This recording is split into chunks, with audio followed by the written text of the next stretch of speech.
All right, everyone may be seated. Good morning. I apologize for the delay, but we are ready to get started. This witness has been previously sworn to testify truthfully. Mr. Goebel. Thank you, Aaron. Good morning. Now I'm going to refer to you as Michelle for the purpose of this hearing. Is that okay? So, Michelle, how do you know Tanner Horner? I know Tanner. We moved in the neighborhood. I believe it was in 2001, and my son was friends with Tanner. Are they close in age? Yes, sir. My son's older than Tanner, like a year.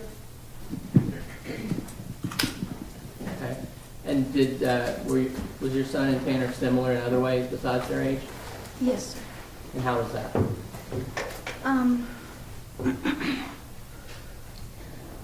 They both have Asperger's, and they were both bullied a lot in the neighborhood. We lived in a neighborhood that was kind of bad. I didn't know it was bad when I moved in there, but we found out real quick. I drove my kids to school, my children to school every single day. And but sometimes I had to work later, and my son would ride the bus. And when my son would ride the bus, Tanner rode the bus also. And sometimes Tanner got locked out of his house when he was just a little boy. My son was probably 11 when we moved in the neighborhood. And so that would make Tanner 9. So let's start by backing up on the bullying. You said that they were both bullied, or just Tanner? No, they were both bullied. And who was doing that? There was some neighborhood boys in the neighborhood. There was like 3, and then those 3 had a couple other ones that were older. There were like 2 older ones, and then the 3 boys, they had 2 older ones, and then they had one that was, I think, younger than Tanner, I think. And what do you mean by bully? They would beat them up. Like physically? Mm-hmm. Did you see the injuries? Mm-hmm. Did you ever try to intervene? Mm-hmm. All Okay, the time. could you say yes or no? Yes. Okay, you're fine. Yes, Sorry. sir. Yes, sir. So, how did you try to intervene? Well, one day when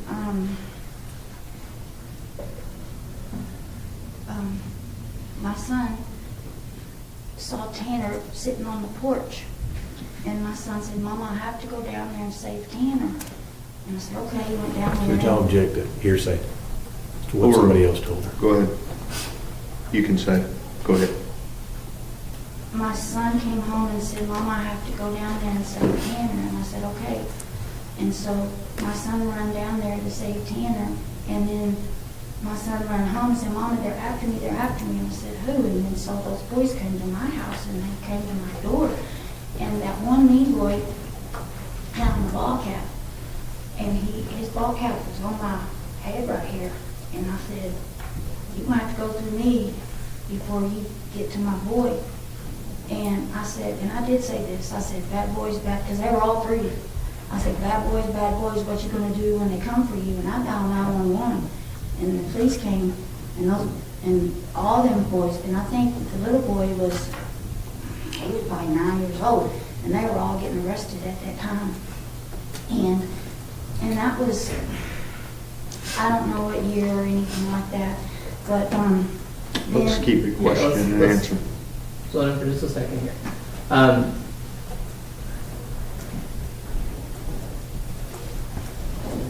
Well, let's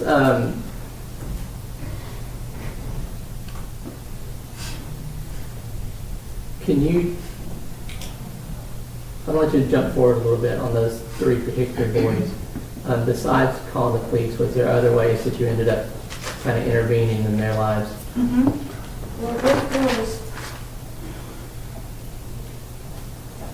had a bad upbringing. They were very poor. And I made friends with them because their living situation was real, real bad. And so I walked a lot in the neighborhood. And I Let made, me go ahead and get to the question. but I walked by where those boys lived. Sure. And so that's how I knew that they had a bad neighborhood, and I made friends with the mom and the daddy. And I told those boys that if they needed a place to stay in the winter, in the rain, that they could come stay at my house. And so I made friends with them. And why would they have needed a place to stay? They lived in a tent, and they loved it. Did you ever take anything to them? I took clothes for my son. Now let's go back to Tanner for a second. You talked about Tanner being locked out of his house. How often did you see that? A lot. So he would come home from school and he just couldn't get in.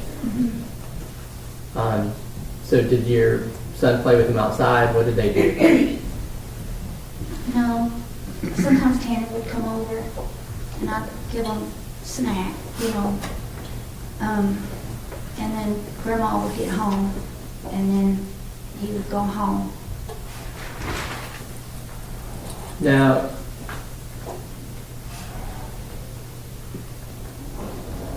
do you know why no one would have been home when he came home? Grandma was working. She worked a lot? Well, she had to. She was the only one that I knew of that was taking care of Tanner and the boy, the little boy. Did you get to know her? I met her a few times. I was very, very busy. And when I met her a couple times. Do you know who else lived with Tanner? His little brother, and his grandpa. And, well, you talked about the little brother. Did you ever see Tanner with his little brother? Some. He And- wagged him around some. He was what, dragging him around? Is that just like a typical older brother thing, or? And how did you see him treating his brother? He was kind to his brother. Do you know if Tanner had his own room in the house?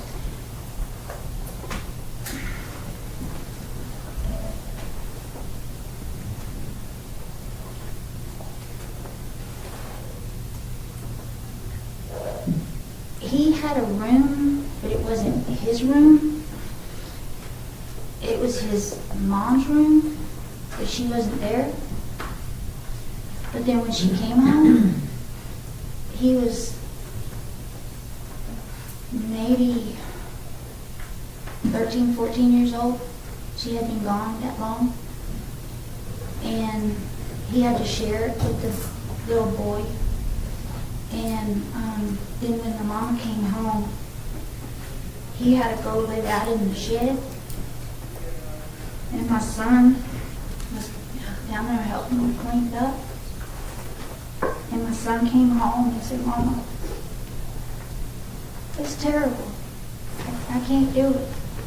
Because my son has Asperger's also, and they have to have structure. And my house was structured for my son, and when my son saw that, they go like this. "I can't do it, Mama, I can't do it. Will you help us?" And I said, I don't have time, babe. I don't have time to help do that. That when they're in a bad structure, and it's not lined out for them, or if something changed, for instance, if Okay, let's keep this question and answer. Okay. So can you talk about your son having Asperger's and Tanner being different to you?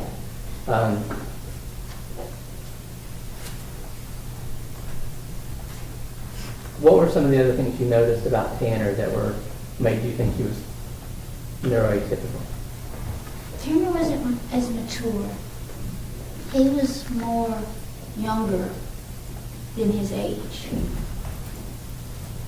Now, eventually, so the whole time you knew him, was it always that way? He didn't Yes, sir. mature?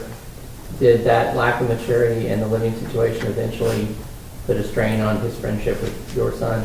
Yes, sir. Did they stop hanging out? That wasn't what happened. Okay, tell me. My son was bullied so much at school that in 7th grade, 8th grade, he was in the alternative school quite a bit.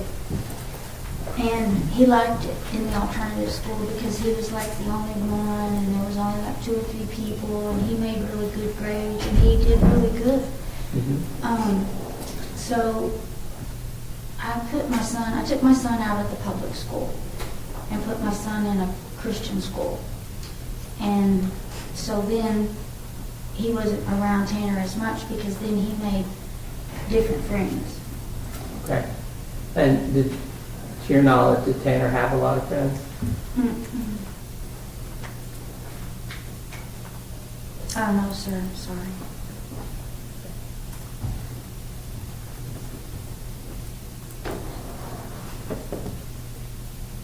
And was there a time when Jackie had suggested that the boys have a joint birthday party? Yes, sir. Can you tell me about that?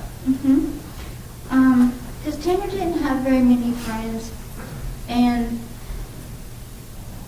he and my son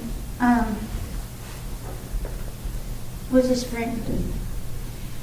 And Jackie noticed that we were loving on Tanner, and she found out that they had the same birthday. Tanner's is one day before my son's, but my son was in '89. And she worked where she could make cakes. And so I let my son, and we had a birthday party down at Tanner's house for them. I don't remember the year or how old they were. How'd the party go? It was nice. Did you ever see Tanner with a girlfriend? Tanner had his first girlfriend. I don't remember how old, and I'm not going to mention her names, but he was so excited, and he brought her to meet me. Did he? He was happy. Sweet.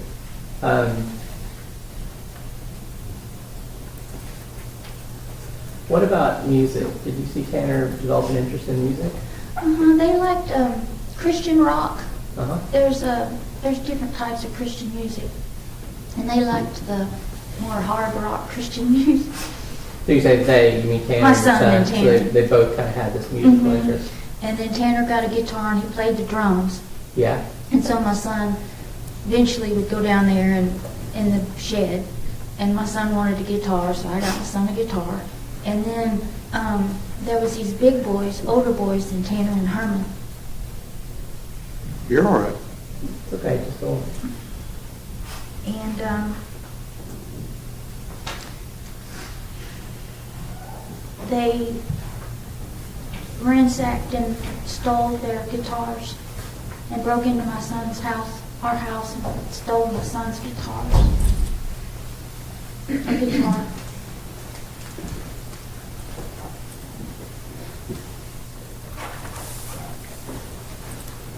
Did you talked about kind of the ways that your son and Tanner might behave differently. Did you ever see Tanner act out? I never saw Tanner act out. And you had mentioned Tanner's mother maybe moving back in. Did Tanner ever mention his mother to you? Yeah. Did he say he missed her or He was missed his mad at her? mama. He wanted his mama.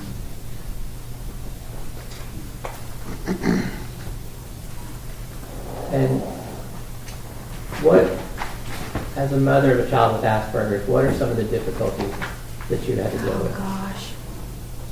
Like I said, okay, may I give a for instance, Your Honor? Yes, ma'am.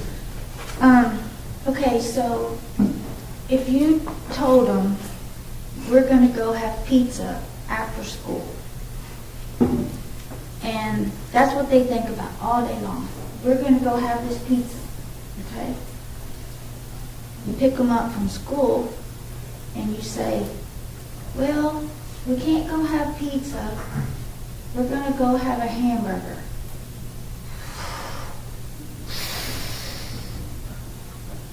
I don't want a hamburger. I want pizza. You said we were gonna have pizza. Maybe we're gonna have hamburger.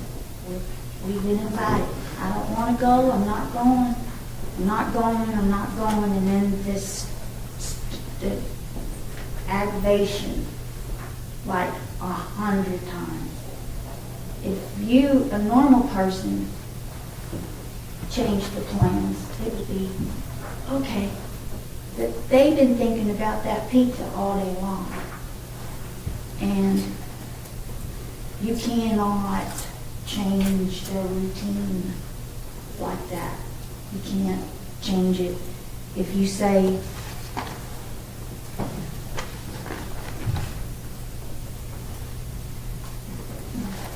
Okay.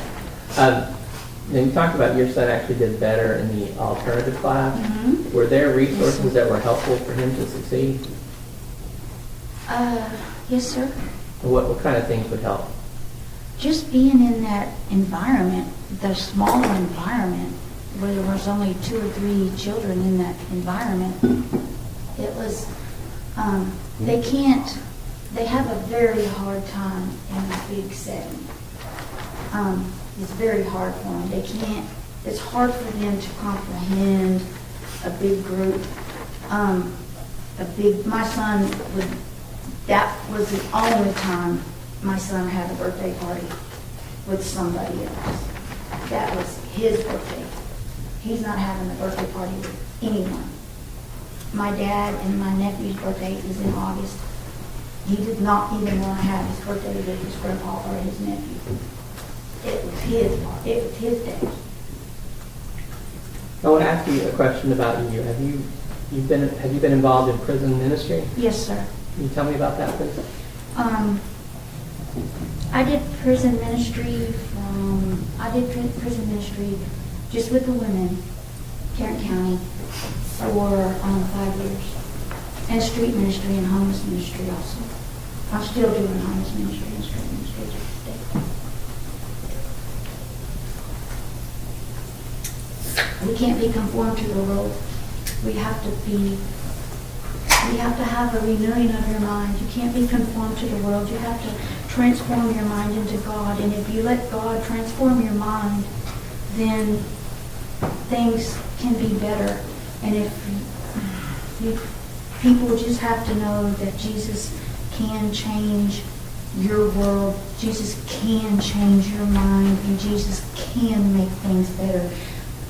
He can. And he will, if you let him. If you let him in, he will. And he can.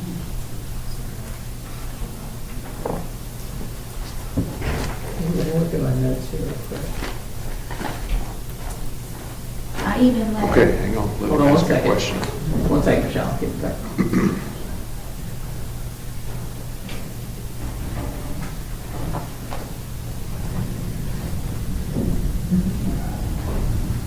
Here, I'll pass the witness. Thank you, Michelle. Cross-examination. Yes, Your Honor. Now, let me just ask you, talked a little bit about your son. How's your son now?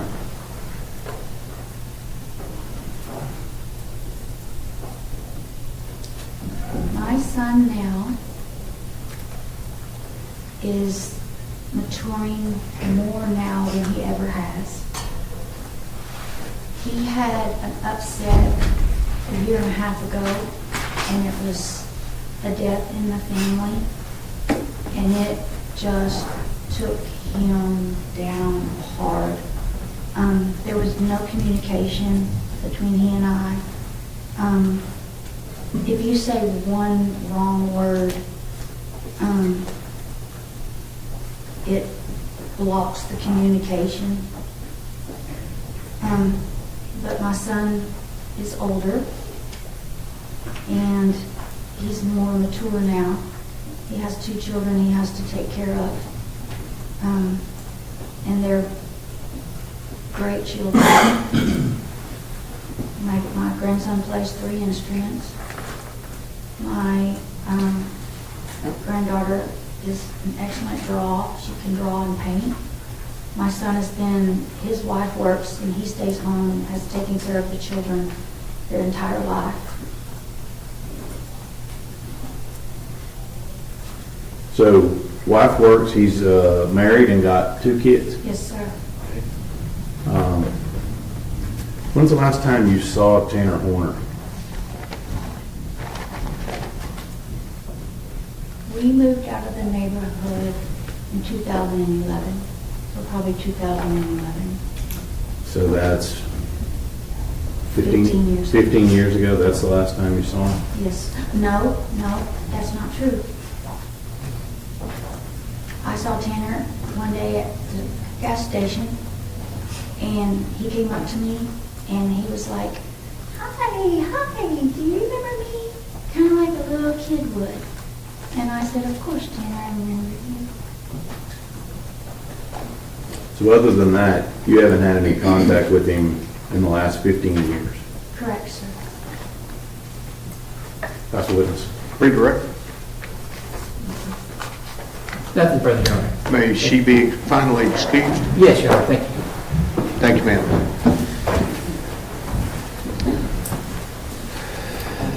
Is your next witness here? Yes, Yeah. sir. Okay.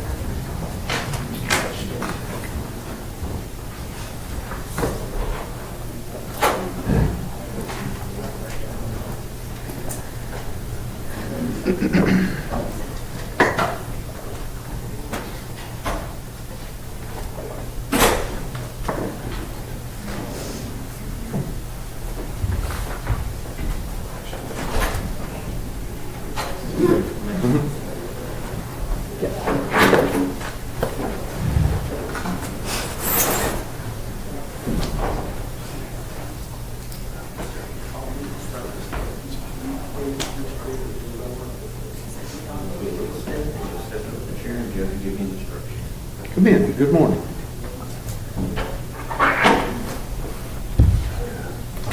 Go put those down. If you'd raise your right hand for me. Solemnly swear or affirm testimony given this cause to be the truth, whole truth, and nothing but the truth, so help you God. Okay, just have a seat. Be careful, that chair's kind of, it's a county issue, so be careful, okay? Okay. There's a rule of evidence in effect that says you cannot be in court unless you're testifying. And once you have testified, don't discuss your testimony with anybody else except the lawyers, okay? Don't be nervous. You'll do just fine, okay? All right, Mr. Coble. Your Honor, may I Ms. approach? Anderson. Oh, May I approach the witness? Oh, I'm sorry. Yes, ma'am. And will this be your witness? Yes, Your Honor. I'm sorry.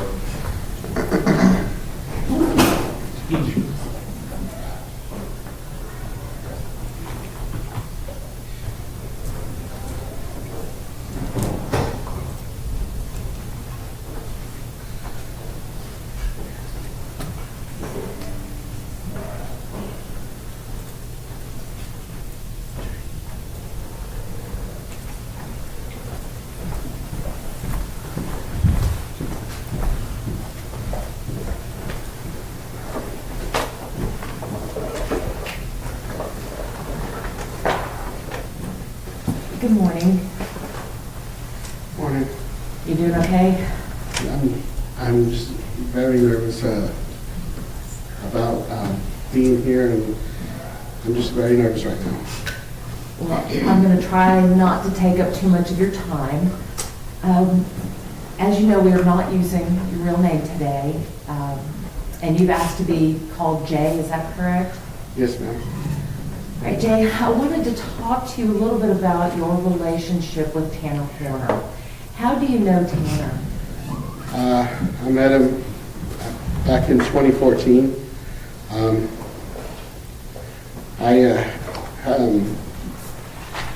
Through a mutual acquaintance, I'd really like to give the specific details on who, but we have a mutual acquaintance, and at that point, we became friends. Well, how long have you known him? From that point, we were really good, we were close. From 2014 all the way up to, I'd say, I think 2017 or 2018. Now, Jay, you said that you had met Tanner through mutual acquaintances. Was Tanner dating one of those acquaintances? No, ma'am. Was Tanner later dating another acquaintance of yours? Yes, ma'am. When was it that he was dating that acquaintance of yours?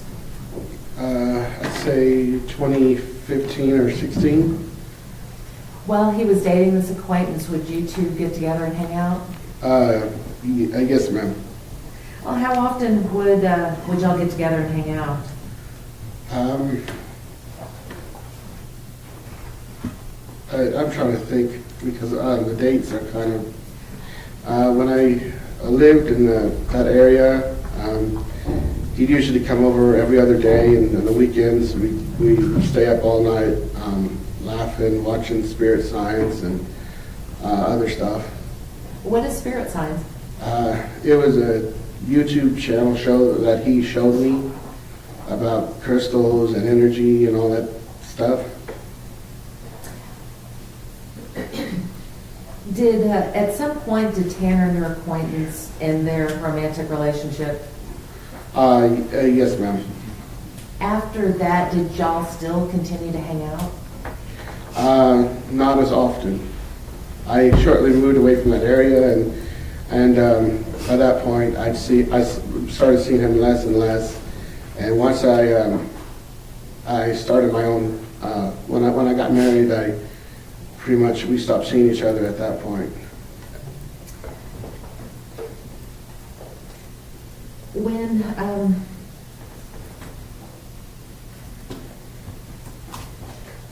after Tanner and your acquaintance broke up, you said that you didn't see him often, but did you still consider him a friend?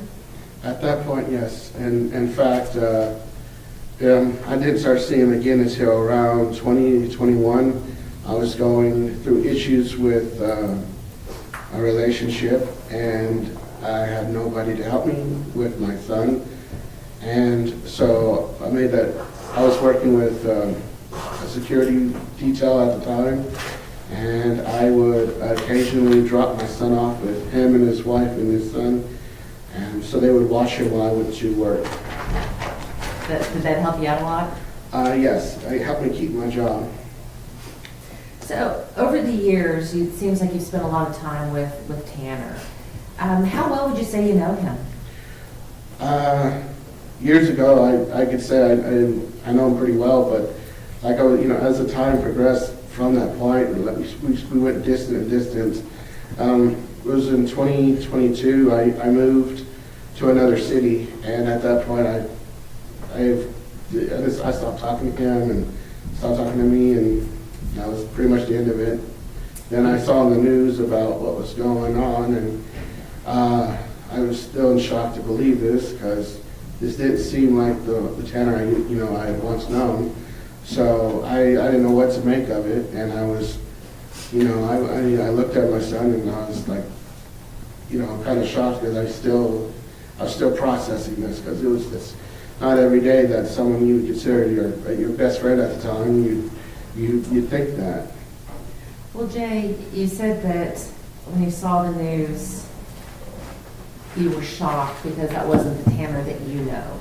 So Yes, let's ma'am. talk about the Tanner that you knew back then. What kind of guy was Tanner when y'all were hanging out like that?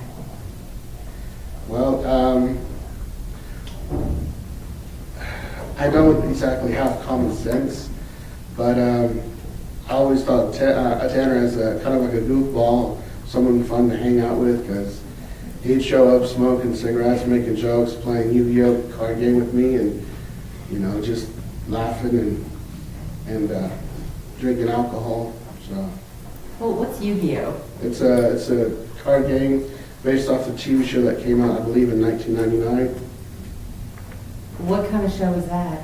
It's an anime kid show well, it's an anime show. It was originally targeted for teenagers, but for kids, for America, wound up making it for like 10-year-olds, 11-year-olds, and that's kind of what I was growing up on. So it was kind of cool to find someone who could play that card game. Other than the Yu-Gi-Oh, why do you think y'all got along so well? Well, since I had graduated high school at the time, it was hard to find other people who shared the same interest I did at that point. And we just hit it off. We had a good time.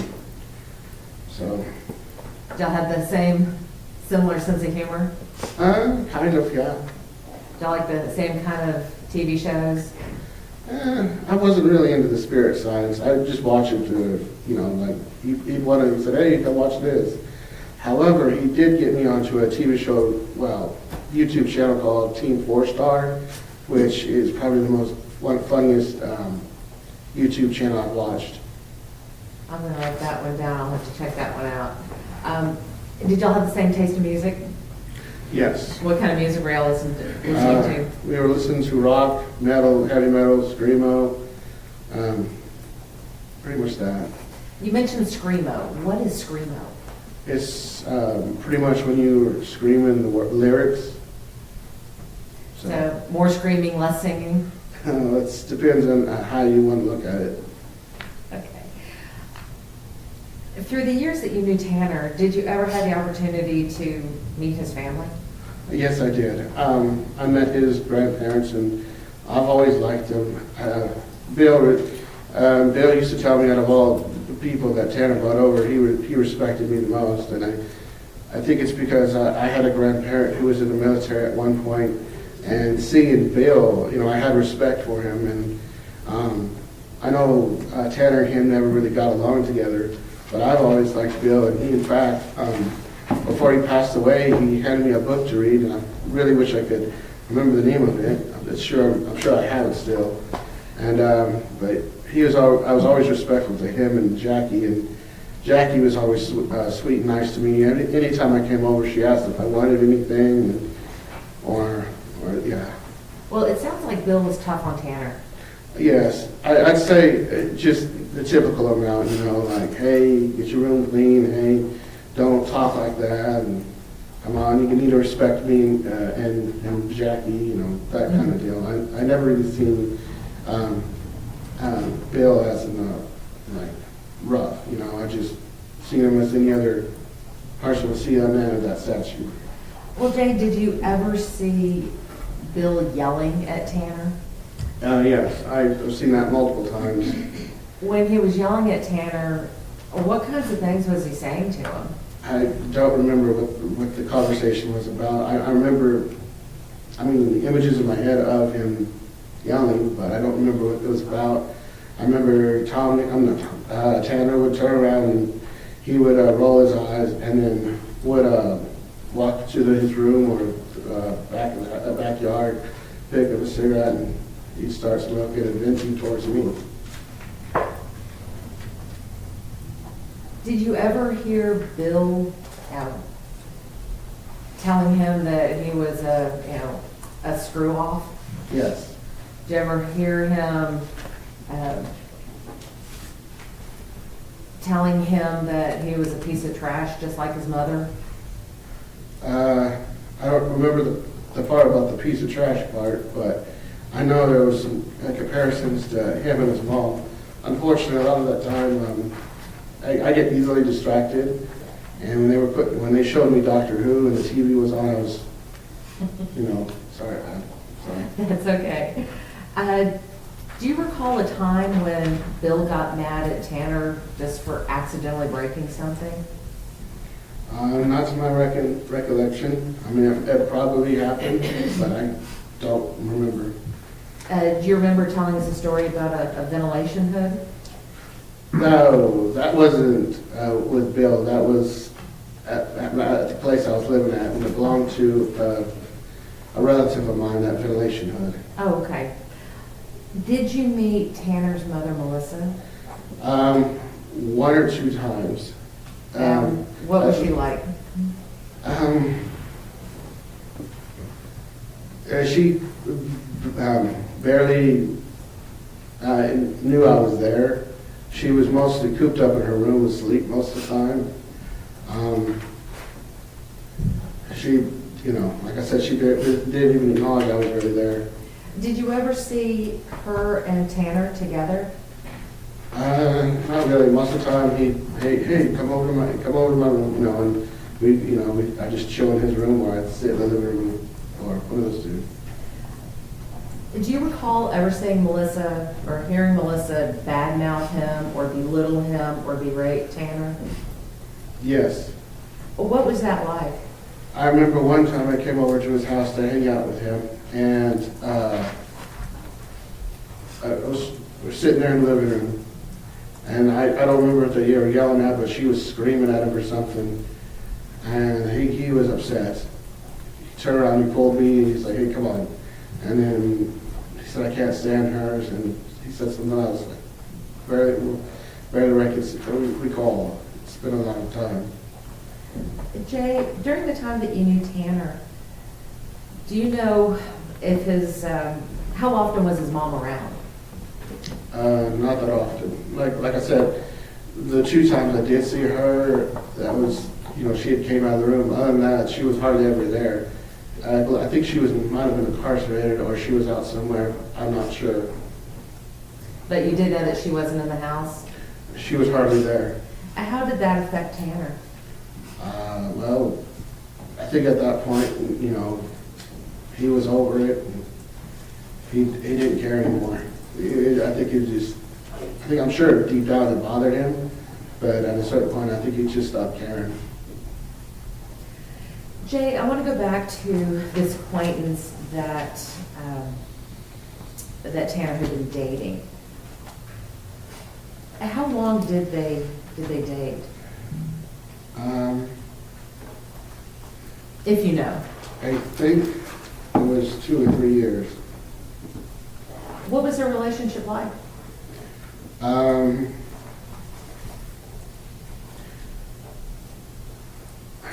One of them was very clingy. The other one was constantly hitting his own head because he'd rather hurt himself than hurt her. And she would turn around and antagonize him a couple of times. But there were moments where he would turn around and try and do sweet things for her. You said that one of them was very clingy. Was that the woman? Yes, ma'am. And you said that Tanner would hit his head Yes. rather than hurt her. Yes. Tell me about that. What So- would she do to make him want to hit his own head? Well, so a lot of times she'd cut him off and wouldn't listen to him, and it would make him upset, and he would just go like that. Or he'd hit his head against the wall a few times. And, Your Honor, for the record, I would like the record to reflect that the witness was making a fist and putting it to the side of his head several times. Record also reflect. Jay, when Tanner would hit himself in the head, how hard would he hit himself? Pretty hard. I could hear it. I was like, hey, dude, you all right there? And then he'd spit, and he'd take another puff from the cigarette or whatever, and he would try to tell me she's driving me freaking crazy, and he would debate on how she was making him feel. In spite of all of the antagonism, and despite how many times she antagonized him, did you ever see Tanner become physically aggressive towards this woman? No. Instead, would he turn that towards himself? Yes. Was that common for him to hit himself in the head like that? Yes.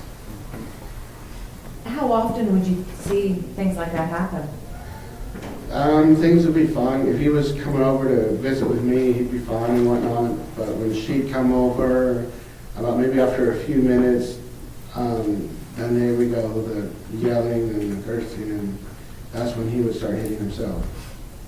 Could you tell what would trigger these, for lack of a better word, these meltdowns? Just about anything.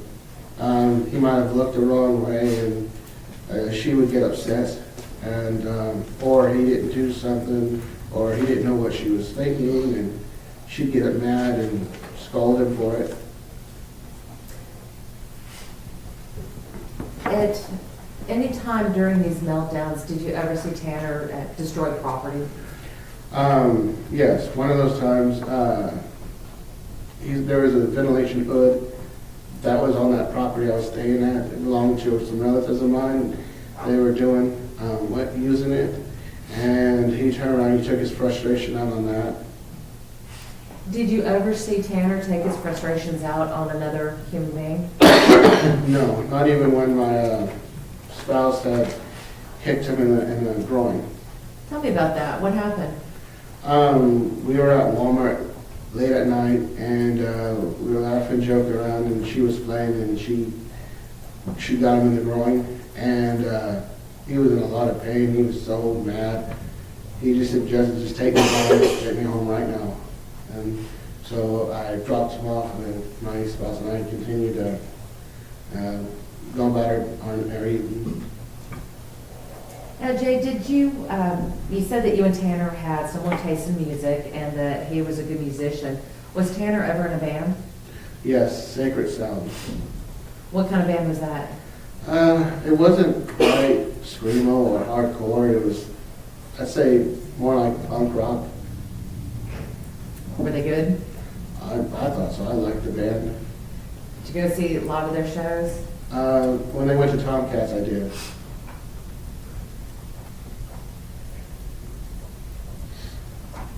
Did you ever see, oh, you said Tomcats. Was that an all-age venue? No, I think they were 21 and up. I can't remember.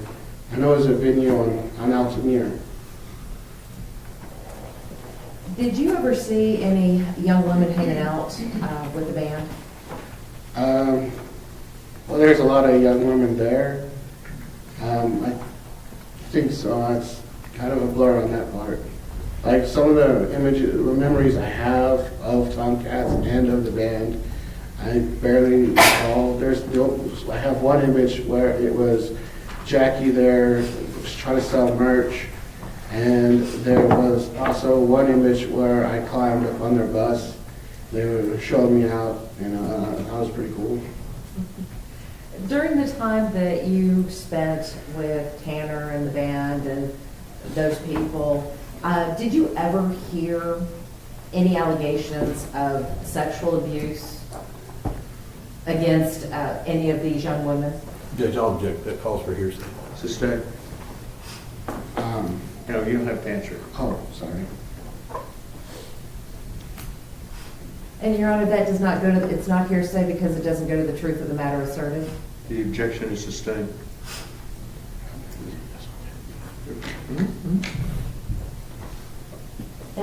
Jay, a minute ago, you had talked about Tanner hitting himself in the head and that he would smoke a cigarette or something to help him calm down.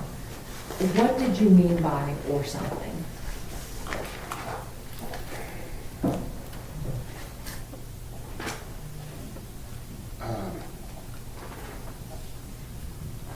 Did you ever see Tanner smoke marijuana? Yes, ma'am. In the environment where Tanner grew up, were there a lot of people around him that did drugs? Other than his mother, not entirely, no, not that I know of. I mean, his band and, did pot, they did pot, When you saw Tanner smoking the marijuana, was it just the two of you, or were you more in a social setting? It was just the two of us.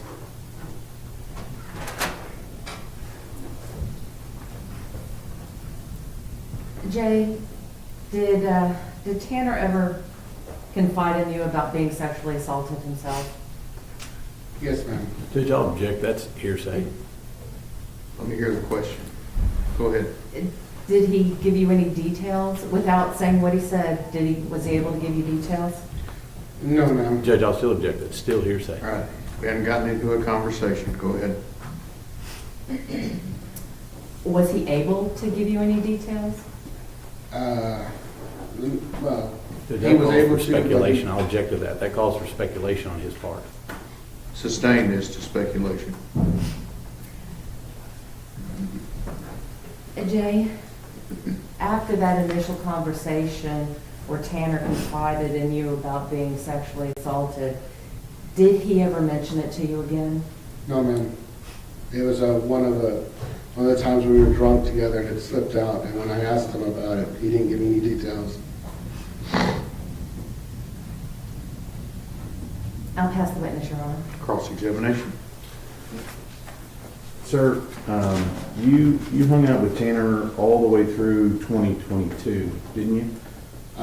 We didn't hang out like we did in those first, like 2014 and 2015. It wasn't like that. It was ever so often we'd hang out at that point. And it kind of seems like a little bit, y'all kind of partied together a little bit. Is that right? It was, no, not entirely. It was those first 2 years of 2014 and 2015 before I messed up my life and then fixed it. But back during that time, you talked a little bit about marijuana. That wasn't the only drug you and Tanner did together, was it? No, sir. And what all drugs did y'all do together? We did acid and we also did Molly. Okay. And did you get that Molly from Tanner? Yes, sir. Did you get the acid from Tanner? Yes, sir.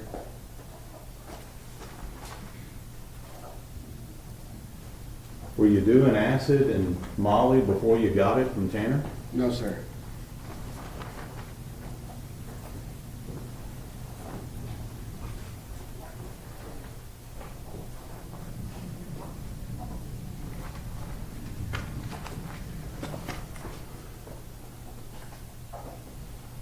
Talked a little bit about Bill, and that'll be the last thing I'm going to ask you. You said that you respected Bill, right? Yes, sir. He was not only was he a veteran, he was a good man. And that you said something to the effect that he was trying to teach Tanner how to act and how to behave, Yes, sir. and you respected that. Yes, sir. You think that's a good thing for a parental figure to teach a kid how to behave and how to have respect for people around him? Yes, sir. I'm instilling that into my child.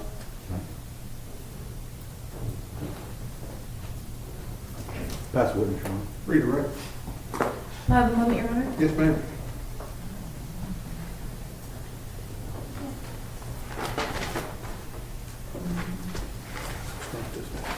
I have nothing further, Your Honor. May he be finally excused.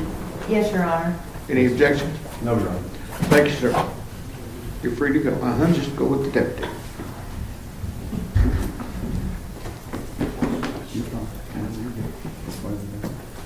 All right, we're going to take a short break, okay?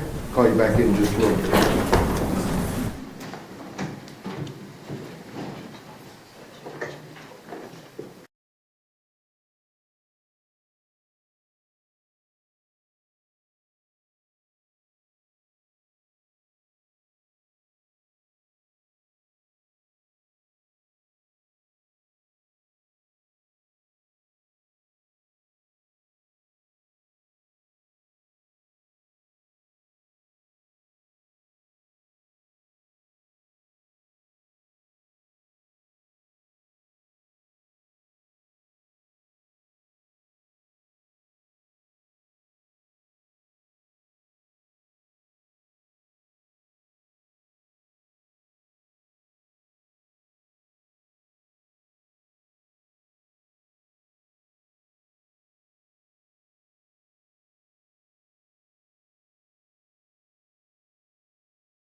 All right, both sides ready for the jury?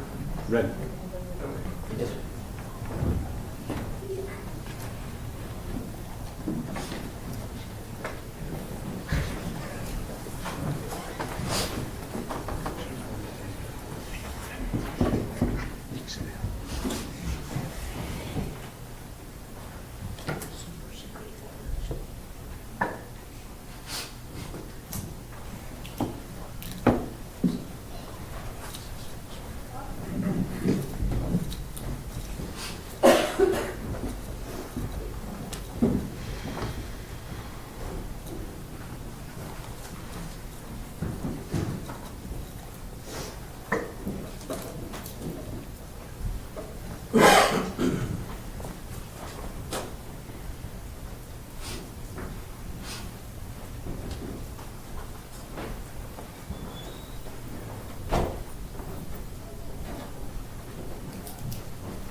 Everyone may be seated. We are ready to proceed. Ladies and gentlemen, this witness has been previously sworn to testify truthfully. Mr. Goble, Ms. Yes, Anderson? Your Okay. Thank you. Good morning. Good to speak to you again. The purpose of this hearing, I'm going to refer to you as sworn. Is that okay? To answer out, yes or no? Yes, sir. I'm sorry. Yeah, yes or no's. Housekeeping first. Now, you are a convicted felon, correct? Correct. And you were convicted of aggravated assault with a deadly weapon and assault family violence with impeding breathing circulation, correct? And you were also convicted of assault causes bodily injury to family member. Right. Now, how did you meet Tanner? Living in Lake Worth, just overheard his music one day and went to his house. So you just walked up and how did, Knocked on the door with his grandmother and she said, just go on back. and where did you go? Just back to the room where it's a shed where his room was, AC and stuff. And he had a drum set, amps and guitars, and him and Jonathan Harper back there making music. Were you by yourself? No, I was with a friend of mine. And you friends from then on? Yeah, we eventually just got to know each other, hung out a lot more. Now tell me, was Tanner serious about his music? He seemed very serious about music. Did you ever see him be too hard on himself? All the time. What did that look like? Just not a lot of self-confidence, or always pushing himself, or not noticing that he was as good as he thought he was. Always trying to push himself, I guess. Did he play more than one instrument? He played just about any instrument he could get his hands on. What about drums? Was that his best? I would think so. Was he a pretty good drummer? Yes. Did he ever teach you to play any of the instruments? To the best of his abilities. Tried to teach me to play guitar. What about singing? He encouraged me to open up and sing more. Was that good for you? Was Was Tanner in a band when you met him? I believe so. Or did he join one at some time when Yes. what was the name of that band? The first one I'm not sure of, but Sacred Sound. And did you ever hang out with that band or work for them or anything? on occasion. I did a roadie for them, helped with equipment for one of their shows in Dallas. What was that like? That was an experience. It was fun. I opened for one of my favorite bands. Do you know why he left that band? I thought it would be just problems with the other members. So what did you and Tanner do when you weren't playing music?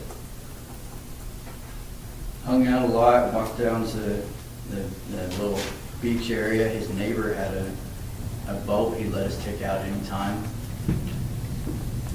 Watched a lot of movies, animes, cartoons, really just hung out.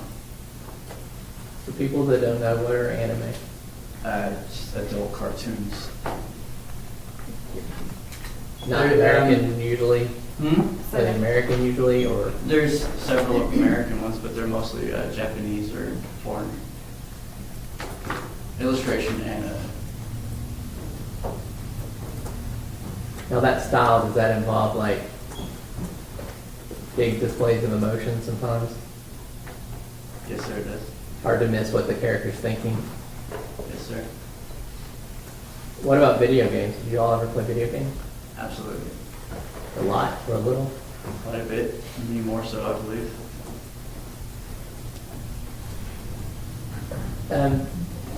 Did you or Tanner or both of you ever use drugs when you were hanging out? I smoked marijuana. Yeah, he did as well. Okay. And there was a time where he had a job at Walmart. So he used K2 substitute. And I believe that was just because they drug tested. Was K2 legal at that time? It was. Now, I want to ask you about Tanner, how he what you observed, basically. How did Tanner handle a new or a difficult situation? Not as rationally as the next person, or just not greatest at problem solving. Did you ever know him to get flustered? Yes. Can you tell me, give me some examples?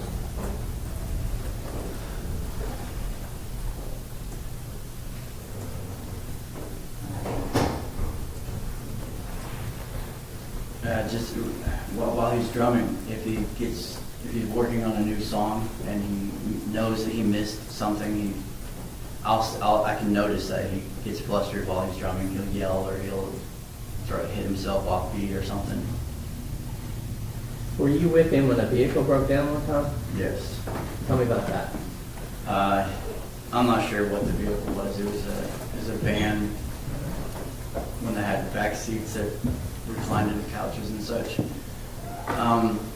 It broke down on the highway, and I don't know, rationally I would have just pulled over and dealt with the problem, but it seemed to escalate in his mind much further than it needed to. And So what ended up happening? Getting pulled over to the side of the road? I think he stopped on the middle of the bridge. Yeah, on the crossover.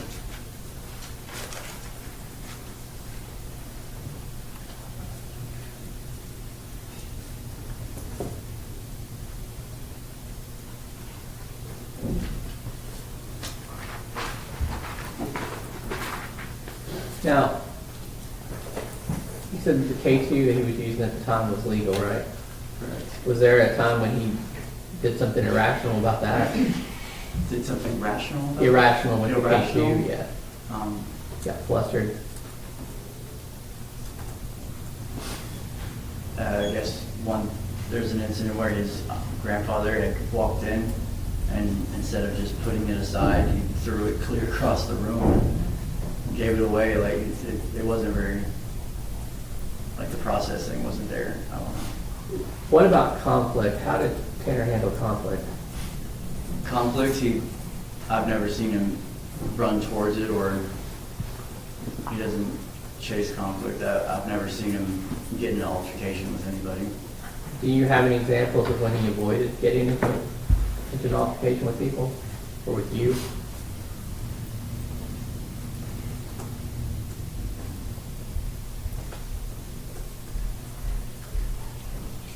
There's an situation where I had stolen his phone, and instead of being mad about it, he'd let it go. Conflict. Aaron, one of our friends, I'm sure it was kind of a bully. I don't know. And instead of standing up to him, he would never push conflict or try to fight against him or fight back.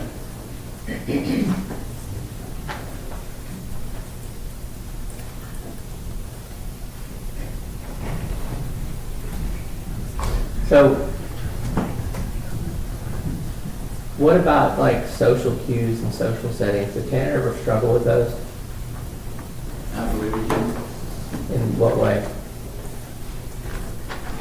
Not being able to read the room when, say, someone was uncomfortable with the music he was playing, or the level of the music, how loud it was, or such like that, or continue or dragging on conversations that have reached their end. Did Tanner ever let you stay with him? Did Tanner ever let you stay with him? He did. And what happened? Why? There was a time in my life where I could no longer stay with my grandmother in Wakeworth. So instead of me trying to figure out where to stay next, he just offered me to stay there for a short period of time against his grandmother and grandfather's better judgment. And you talked about his grandmother was the first member of the family you met. What was she like? Or what is she like? An angel. Very loving person. You think really highly of her? Did you meet Tanner's grandfather? I did. And tell us about him. Same way. Just very nice, open person. What about his mother? Not so much. I've met her occasionally, but I did not personally know her. So was there an issue there that you two kind of had in common? No. As in, With his mother, him having some issues with his mother, and maybe you being able to be someone he could confide in? he could confide in me about that, yes. What, did you ever have a chance to meet Tanner's father? I believe I did once Okay. When was that? at a Halloween party Uh-huh. that his father threw, I believe, if I'm not mistaken. But that was your only time being around him? Correct. And Tanner's brother, was that just a typical relationship or something else? Brother? Yes. Yes, just typical younger brother, older brother relationship. So the two of you hang out with him much or not? No, That's all. no. Fine. Do you remember Tanner ever having a girlfriend? Yes, sir.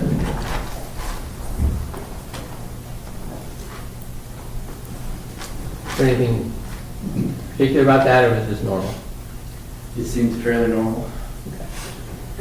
Now, was there a time when you and Tanner kind of grew apart or weren't hanging out? Just grew apart, lived separate lives. And did you have a chance to reconnect with him? There was when I was running the Jimmy John's store, he came in to, I guess, to get a sandwich. He didn't know I was working there. And that was the last time I saw him. Did he get flustered that day? No, he seemed fine. Oh, actually, I apologize. No. The mayonnaise incident. He got flustered. I guess he's watching his weight. He's trying to get healthy. So when he came in, he ordered a sandwich. and he used an app to calculate his calories, and I guess he mistaked and forgot to remove the mayonnaise, and it sent his calorie count way high. And he just got really flustered, and instead of breaking it down and checking his app, Is that something visual when you say you got flustered? Can you yes, see? visually flustered. What does that look like? Shaking back and forth, rocking back and forth, not sitting still, just seemed anxious. And you recognize that from? Yes, I recognize that as Tanner. That's just kind of how he was. So that was kind of typical that he could get flustered over something as small as the calorie count? Yes, sir.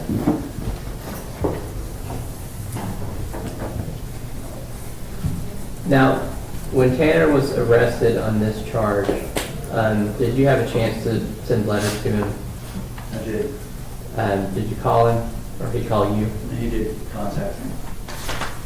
Did you all ever discuss this case? No, And was there a reason for that? there was not. When I first learned of this case, I was under the impression of the story that he released, that he hit her, and I believed the story. Did he ever tell you that he wasn't supposed to talk about his case, or did you tell him he wasn't supposed to, or? I've been through the court systems before. I understand that a case such as that, you should not and should be talking about it. And he did also emphasize that he won't give out any details. Did Tanner ever show you a picture of his son? I believe he did, yes. Did how did he seem about that? Did he seem like a proud dad, or what? Seemed like a very proud father. Now, going back to his charges a little bit, you understand he's charged with kidnapping and murder of Athena Strand, I do. and you know that he's entered a guilty plea, I do. and that this is the punishment stage of his trial. I do.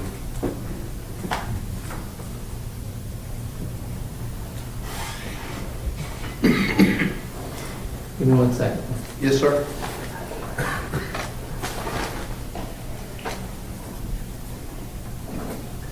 You're going to pass the witness. Cross-examination. Briefly, Your Honor, thank you.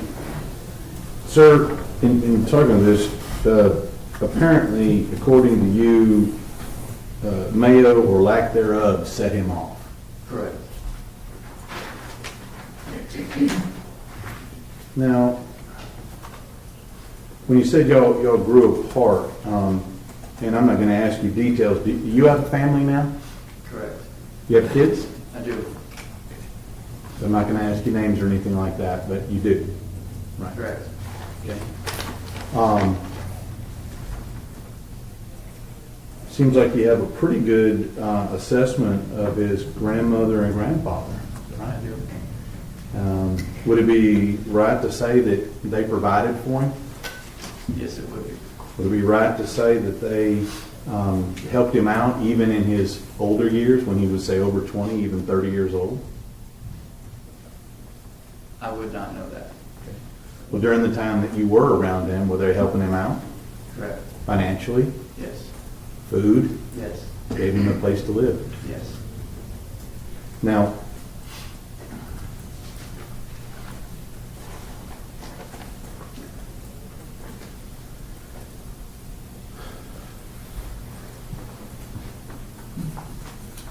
kind of sounds like you guys might have partied together a little bit. Is that right? Correct. Is that fair to say? Yes. And y'all didn't just smoke marijuana, right? Correct. Y'all drank? Yes, sir. What other substances were y'all doing together? K2? Okay. No acid? No, sir. No. Tanner doesn't, he doesn't do acid? Not that I'm aware of. He doesn't do other controlled substances like Molly, MDMA, ecstasy, anything like that? Not that I'm aware of.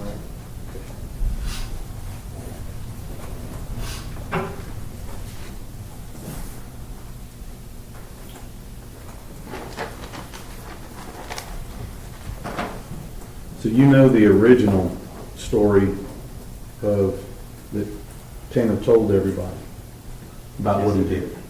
You know that's a lie, right? Yes, it is. You know that he kidnapped her now. You know that now. He's being put guilty for it, yes. Right. And you know that he murdered her after he kidnapped her. Yes. You know there's evidence of sexual assault. Objection, Your Honor. That calls for speculation on his part. It's not. Overruled. You may answer the question if you know. I was unaware. You have kids. I mean, how does that make you feel? Not good, sir.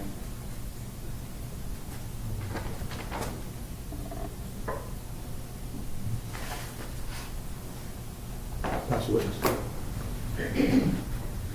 Now, just to clarify, when we talked about the Mayo and what him looking flustered looked like, was that him being violent, or were you seeing movements? What were you saying there? No, sir, not violent, just irrational, not irrational, just anxious, just.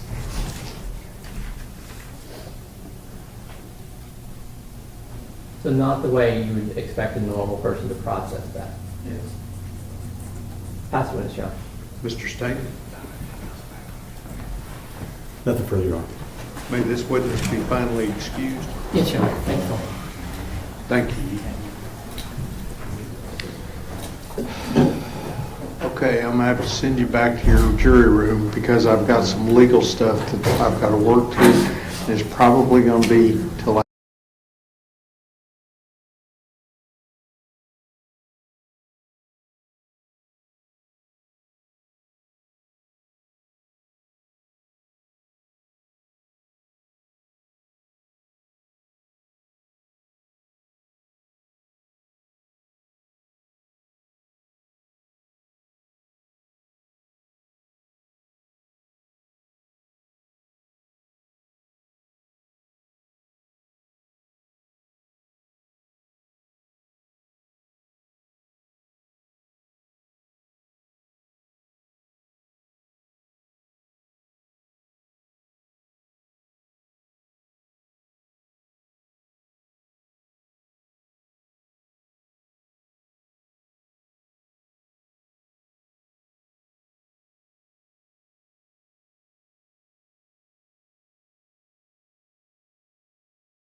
Offense 78 is admitted.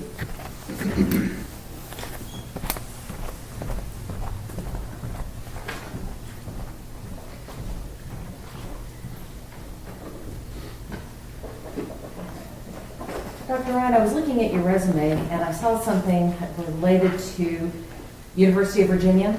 Yes, Were you the medical director at the, sorry, were you the medical director of the Institute of Law, Psychiatry, and Public Policy there? yes, I was. What does that mean? Well, the Institute of Law, Psychiatry, and Public Policy is really a think tank that assists in advising the state legislature, judges. Also, we have a we have a clinic that evaluates primarily defendants. I also initiated doing more civil work, also started the child forensic clinic. We also teach how to do various types of evaluations, for example, capital sentencing evaluations, insanity evaluations, competency to stand trial, sex offender evaluations, a variety of forensic evaluations. So you're one of the people that trains people to do what you do? I did when I was at UVA, and now I work with fellows. Those are individuals they're physicians who've completed medical school and their psychiatry residency, sometimes their child and adolescent fellowship also, and are now doing a forensic psychiatry fellowship. Dr. Ryan, have you ever been published in any peer-reviewed publications? Yes. What does it mean to be peer-reviewed? That means, well, maybe it's easier to talk about the process. You submit an article. It could be a research article, it could be a review article, it could be a variety of different types of articles to a medical journal. And then the editor sends that out to various experts in that field to review it and critique if it's suitable for publication, if the methodology is good, if it's something that adds to the research body, to the literature body. And then if it's accepted, typically nothing's accepted the first time around, and it's sent back with revisions, and if the authors are able to do the revisions and resubmit it, it may be published. And Dr. Ryan, what type of articles have you written? What generally was your topic of publication? Well, it would sort of vary depending on, kind of what my interests and work was at the time. And I started out at University of Pittsburgh being very interested in self-injurious behavior, so I wrote an article on that. People who cut themselves or headbang, things like that. I also have submitted and written articles that have been published on competency to stand trial, sexual assault, mood disorders among juvenile offenders, and also my research when I was at UVA was in violence against staff in a psychiatric hospital. So I had done research and published on that. I've published on mental illness and the death penalty. And other things, yeah. Approximately how many times have you been published in peer review articles? I guess I have never counted them up, but I guess about 15 times. And then I have book chapters also that I've written on suicide, malingering or deception, psychiatric emergencies, interviewing. Other than book chapters, have you written any books? Yes, I edited and wrote part of a book on juvenile sexual offending. Dr. Ryan, have you ever consulted on legal cases before? Yes. Approximately how many times have you consulted on cases? Probably over the last 25 years, I would say about at least 50 times, maybe closer to 75. Have you worked for both the state and the defense in these cases? Yes, I have. Have you worked in both state and federal court? Yes, I have. Dr. Ryan, are you being paid for your time to be here? Yes, I am. Now, I understand that you work for Ohio State University. How does that work with you working for them and you being here with us? Do you get paid or does Ohio State get paid? The payment goes to Ohio State. Dr. Ryan, what is your hourly fee? $700 an hour. Is the standard within the practice that you've seen? Yes, some less, some more.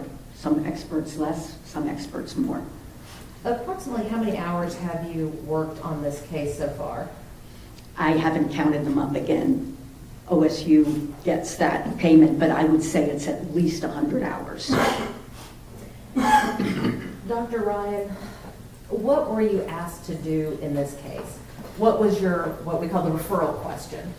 I was asked to do a comprehensive forensic psychiatric evaluation for the purpose of mitigation. What is a forensic psychiatric evaluation for purposes of mitigation? So mitigation in a capital case would be doing a thorough psychiatric evaluation to help inform the jury about the life of the defendant, and are there any mitigating factors that they might consider with respect to coming to the conclusion of death versus life in prison without the possibility of parole. And that's something that is law, essentially, that the death penalty, according to the Supreme Court, is reserved for the worst of the worst. And I'm sorry for interrupting, Dr. Ryan. You had mentioned that you perform these evaluations, but is there testing involved in these evaluations? Other experts potentially will do testing. I don't do testing. I don't think I have ever done testing in a capital mitigation case. Sometimes I will do testing in other types of forensic evaluations. But what I do in terms of my methodology is a comprehensive review of all of the records.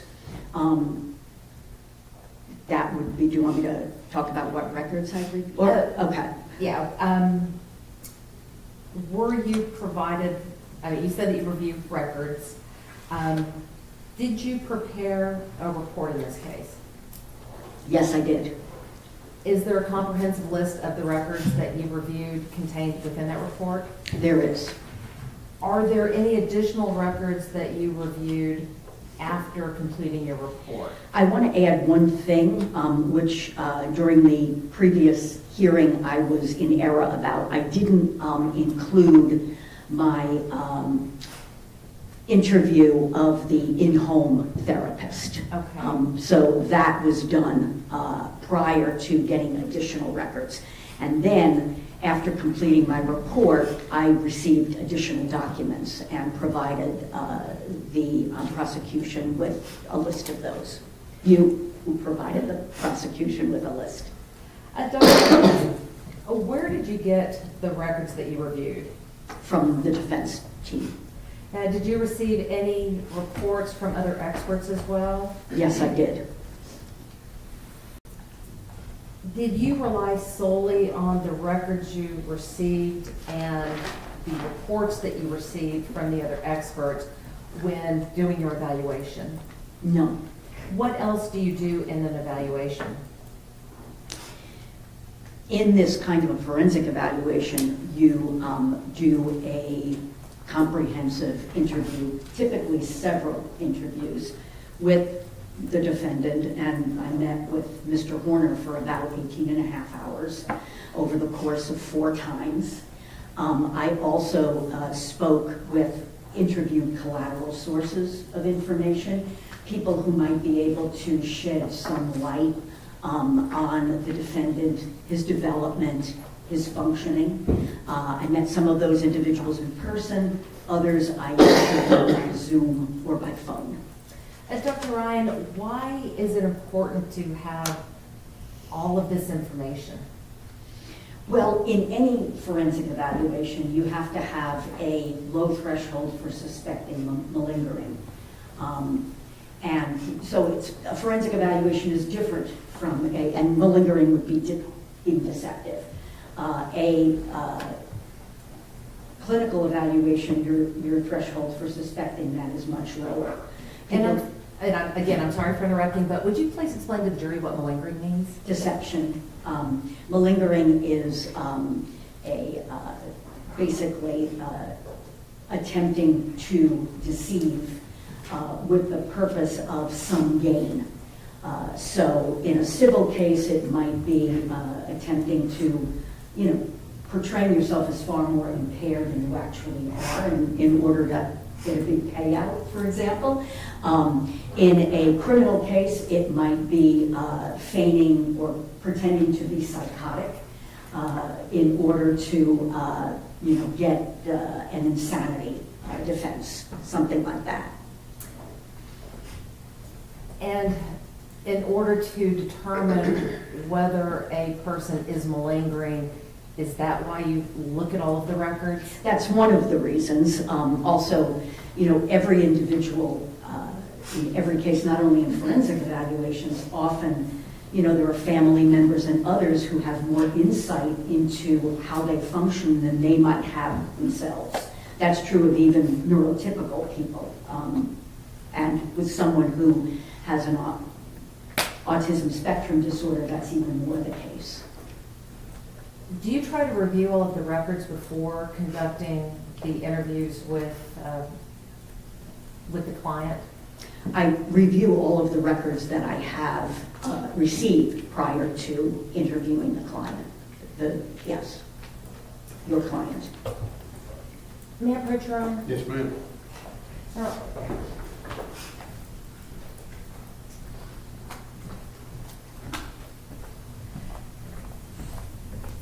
Dr. Ryan, I'm going to hand you what has been marked as Defendant's Exhibit number 79. Do you recognize that? Yes, this is my report. Is this the report that you prepared after interviewing Mr. Horner, reviewing the records, and interviewing all the collateral witnesses? Yes, Is it a true and accurate representation of your findings? yes it is. Your Honor, Defense Exhibit number 79. No objection, sir. Defense Exhibit 79 is admitted.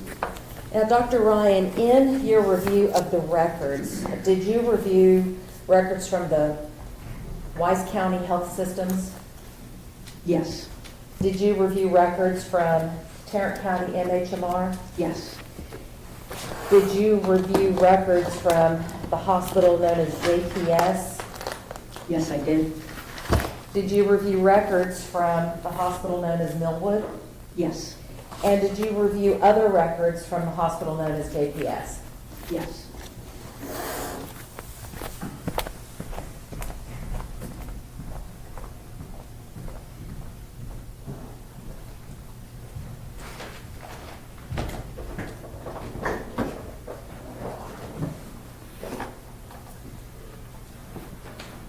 When you conduct a forensic psychiatric evaluation, how important is it to get a family history? It's very important. Why is it important? Well, for a variety of reasons. One is you find out about the upbringing of the defendant. You also find out about the family mental health history, because many psychiatric disorders have a familial basis, a genetic basis that you want to be aware of.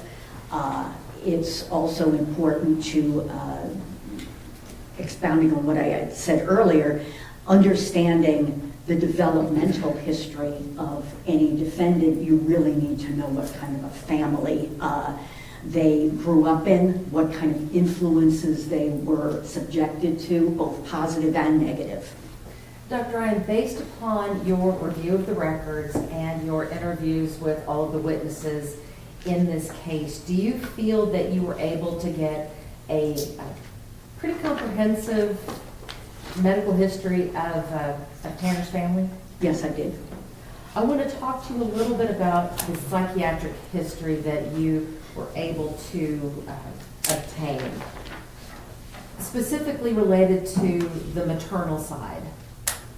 Was there any significant history of mental health issues on Tanner's maternal side? Yes, there was significant mental health history on the maternal side. His maternal grandmother suffers from depression. She's been diagnosed with bipolar disorder, but she doesn't believe that she has bipolar disorder. And the records that I reviewed weren't very clear on that either. She also was very traumatized during her own childhood, sexually abused. His mother has a history of significant severe mental illness. Now, she's been diagnosed with major depression with psychotic features, schizoaffective disorder, and bipolar disorder. Now, those disorders are kind of mutually exclusive. You can't have all three of those. But from reviewing the records, she had extensive psychiatric records that I reviewed.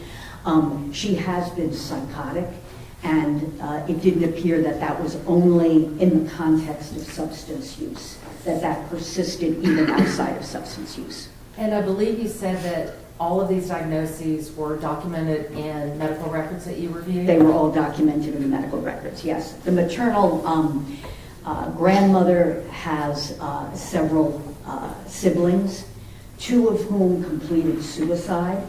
A sister who was apparently very successful and had a diagnosis of bipolar disorder, who killed herself when she was about 40. There's also a brother who killed himself by firearm, a younger brother. And she has other older brothers who have been diagnosed with one with paranoid schizophrenia, another one with bipolar disorder. Why is all of this important when you evaluate Tanner for this particular case? It gives me some insight into what kind of biologically based vulnerabilities he may have to mental illness. There's also, family history is also replete with substance use disorders. And those we know are also, there's an inherited basis potentially to those also. With regards to the substance use disorder, and was that on both the maternal and the paternal sides? Yes, there's the paternal side. His biological father died before I had any opportunity to interview him, but he reportedly, and there's actually medical records that I reviewed his records. He has a history of depression, significant substance use. He also had a serious suicide attempt while in jail, during which he was cut down, and in the process of being cut down, when he fell to the floor, broke his foot. What do you mean cut down? He was found hanging. Dr. Ryan, I want to turn your attention to Tanner Horner in this case, all right? You said that you had reviewed all of the medical records in this case. Were you able to obtain a comprehensive history or view of Tanner's own psychiatric issues? Yes. Historically speaking, what kinds of diagnoses has Tanner had over his lifetime? He has had over his lifetime Asperger's disorder, autism spectrum disorder, as the diagnostic category changed, major depressive disorder, recurrent and severe. He has had ADHD, significant attention deficit hyperactivity disorder. That has been since childhood. He's also received the diagnosis of bipolar disorder. That was also in the medical records. Based upon your review of the medical records, were you able to determine whether he had ever been prescribed any medications? Yes, he was prescribed numerous medications over the years. When he was early adolescence, I believe, potentially middle school, he was prescribed what we call stimulant medication for ADHD, Metadate, and Concerta. He's also been prescribed Strattera, and that was prescribed quite recently prior to this offense. He's been prescribed several antidepressants, sertraline, which is Zoloft, mirtazapine, which is Remeron, and fluoxetine, which is Prozac. Also bupropion, which is Wellbutrin. He's been prescribed 2 antipsychotics, although it appears that those were prescribed more for sleep disturbance than any actual psychosis, olanzapine and quetiapine. Dr. Ryan, are these medications consistent with the diagnoses that you saw in the records? Yes. I'd like to talk to you a little bit about some of the specific instances that you read about in the records. I want to turn your attention to the records for Millwood in 2018. Do you recall an instance, or do you recall why Tanner was admitted to Millwood in September of 2018? Yes. The police were called by his ex-girlfriend. He had indicated to her that she should look at Facebook because he was going to be killing himself. And she rushed over to where he was living at the time. I believe it was his grandmother's shed, and found him unconscious. And the police were called. And he was involuntarily admitted to Millwood. He didn't want to go voluntarily. Do you recall how long he was in the hospital? He was in the hospital for about a week. I want to turn your attention to the records from Tarrant County in 2022. Based upon your review of the records, were you able to determine whether or not Tanner was seeing anybody at Tarrant County MHMR on a regular basis? He was. Specifically, in May of 2022, did he see his provider? The individual who prescribed medication? Yes. Yes. And he also was seeing, I believe, a therapist too. When he went to go see the provider, was an intake performed? Do you recall? I don't recall, but I don't recall exactly the intake itself. Okay. But he was diagnosed with major depression recurrent, ADHD, and prescribed antidepressants, 2 antidepressants and Strattera. Do you recall if he talked to his provider about any of the stressors in his life that he was experiencing at the time in May of 2022? Yes, he basically went for treatment because he was feeling increasingly depressed and suicidal. He was not hospitalized at that time, but was referred to this something called a mobile crisis program, which is what he was involved in. He was under a great deal of stress. He had difficulties in terms of his relationship with his fiance's family. I believe that he was living with them and was having a lot of stressors around that, not only in terms of the relationship, but in terms of the number of people living in the house and just the noise factor and kind of the chaos in the home. He also was stressed by work. His fiance had experienced. And I was going to say, I'm going to stop you right there for a moment because I want to go back to May of 2022. and then we'll get to the other issues that he was dealing with in just a moment. Based upon the records that you reviewed from Tarrant County, was the last date of service October of 2022? Yes, Was that about 6 weeks before the kidnap and murder of Athena Strand? yes, it was. Now, after his arrest, was there an incident in the Wise County Jail involving Tanner? Yes. Tell the jury about that. I'm trying to recall. It was several months after he had been incarcerated in the jail. He attempted to kill himself by cutting his upper extremities and cutting lower extremities. And this was a serious suicide attempt in that when he was brought to the hospital, he was hypotensive, which means he had very low blood pressure due to loss of blood. And according to the records I reviewed, required a transfusion, What is a transfusion? a blood transfusion. What does that mean? It means that, and reviewing his labs, something called his hemoglobin and hematocrit were low, which indicates that he had lost a lot of blood.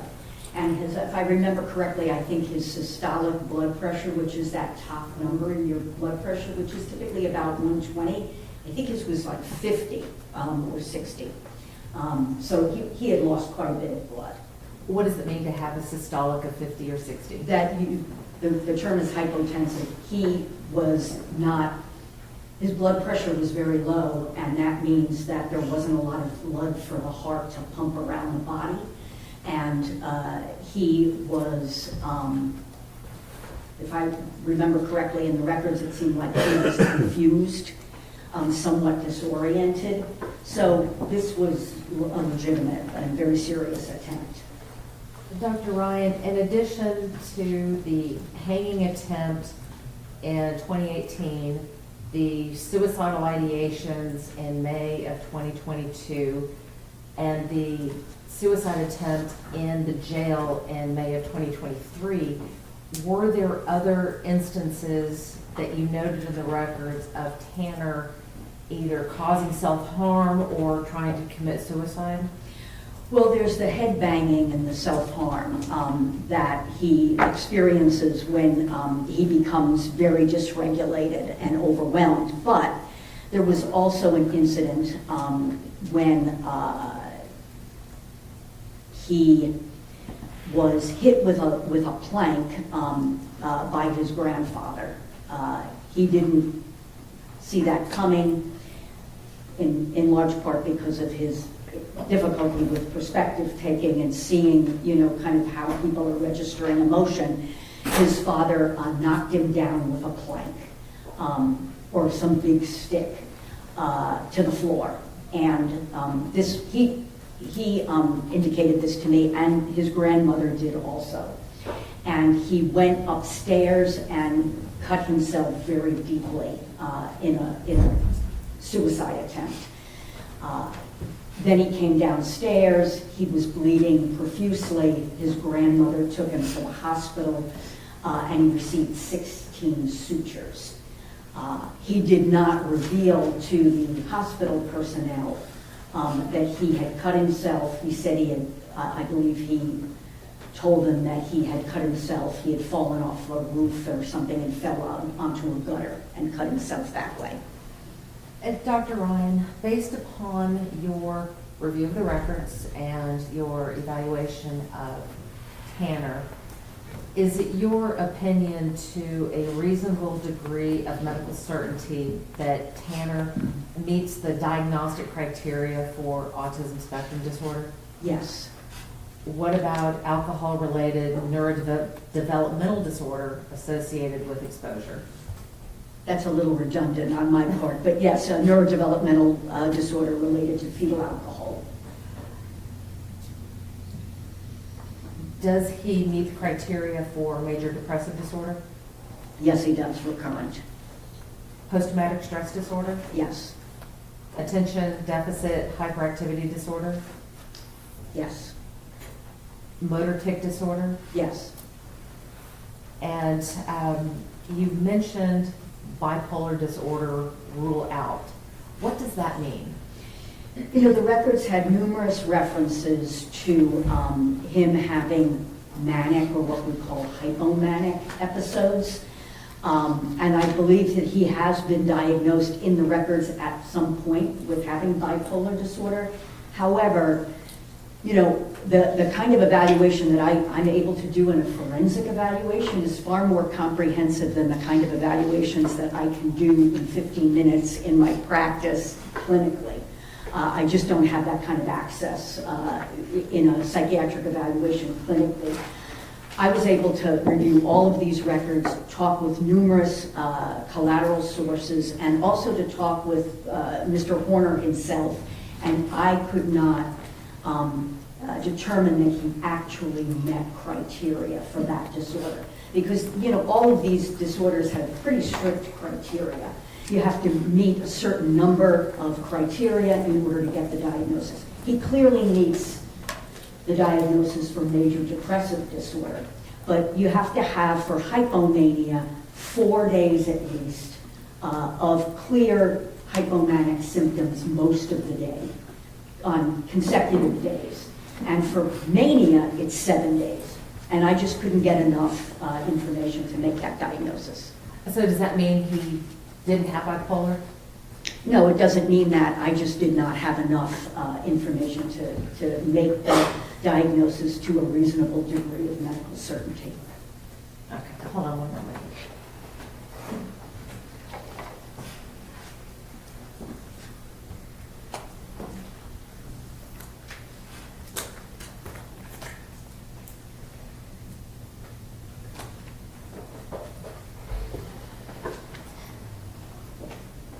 Did you also have some diagnoses of substance use?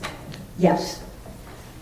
Dr. Ryan, how important are diagnoses for a forensic psychiatric evaluation in a capital murder case? Well, just generally, the jury might consider these diagnoses, these disorders, to be mitigating. They certainly impact how Mr. Horner developed, moved through the world, how he came to be the person that he is.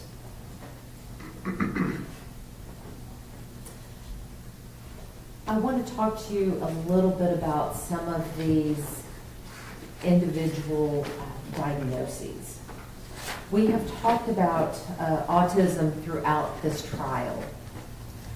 Based upon your review of the records and review of the reports from other experts in this case, was Tanner given a diagnosis of autism spectrum disorder? At some point later, yes. He was given the diagnosis of Asperger's disorder. And with the Diagnostic and Statistical Manual, moving from DSM-4 to DSM-5, there was a change in that diagnostic schema. So there is no more Asperger's disorder. Individuals like Mr. Horner, who they would now fall under the category of autism spectrum disorder. Is there a difference between Asperger's and autism? Well, in the DSM-4, autistic disorder, Asperger's disorder, and something called unspecified pervasive developmental disorder were all under the diagnostic category of pervasive developmental disorder.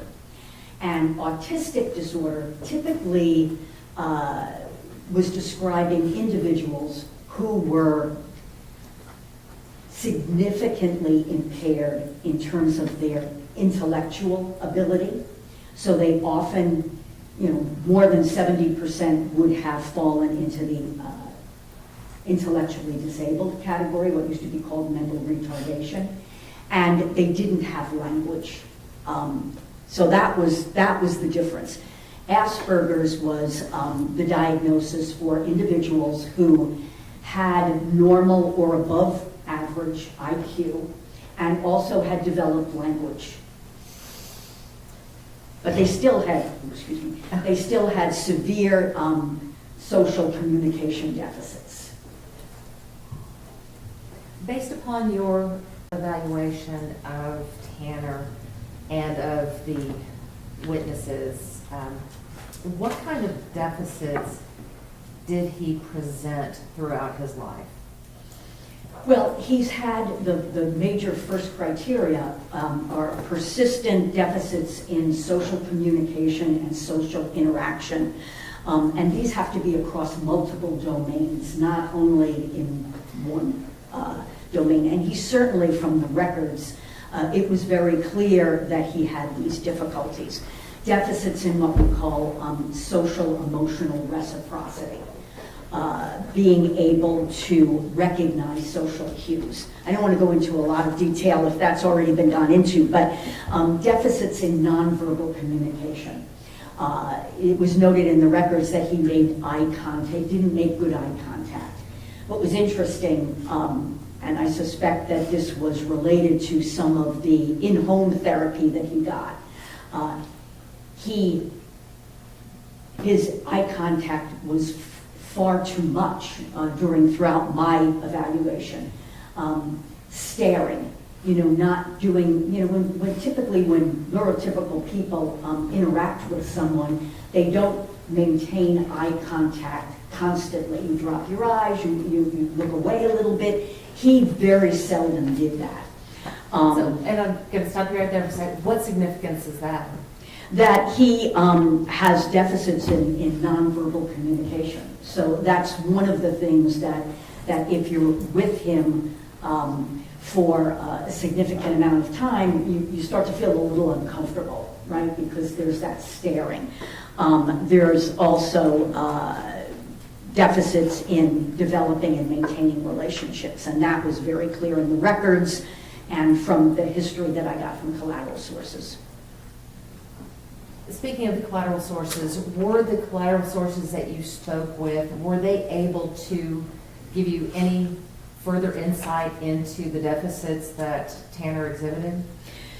Well, I spoke with his mother and his grandmother, so they, his grandmother, particularly in retrospect, recognized deficits very early on. One of the things that she mentioned, which is very typical of autistic individuals, is instead of playing with a car the way that a little kid would play with a car, he was kind of focused on turning the wheels, which is kind of this focus on parts rather than the whole. They noted that he tended to play by himself. And when he was in preschool, other kids didn't really want to play with him. And also when they would approach him to play, he didn't interact with them in the way that other kids would be expected to interact. He had difficulty. Now, preschoolers are not known for sharing, but he was even more, focused on just doing his own thing. And the relationship issues have progressed throughout his life. That was noted in the school records. It was noted by the in-home therapist.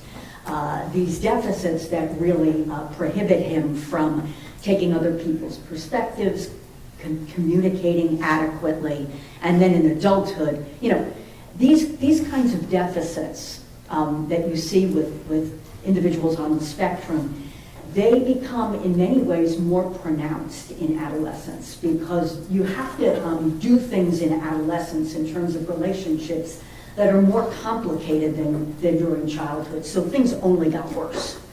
So Dr. Ryan,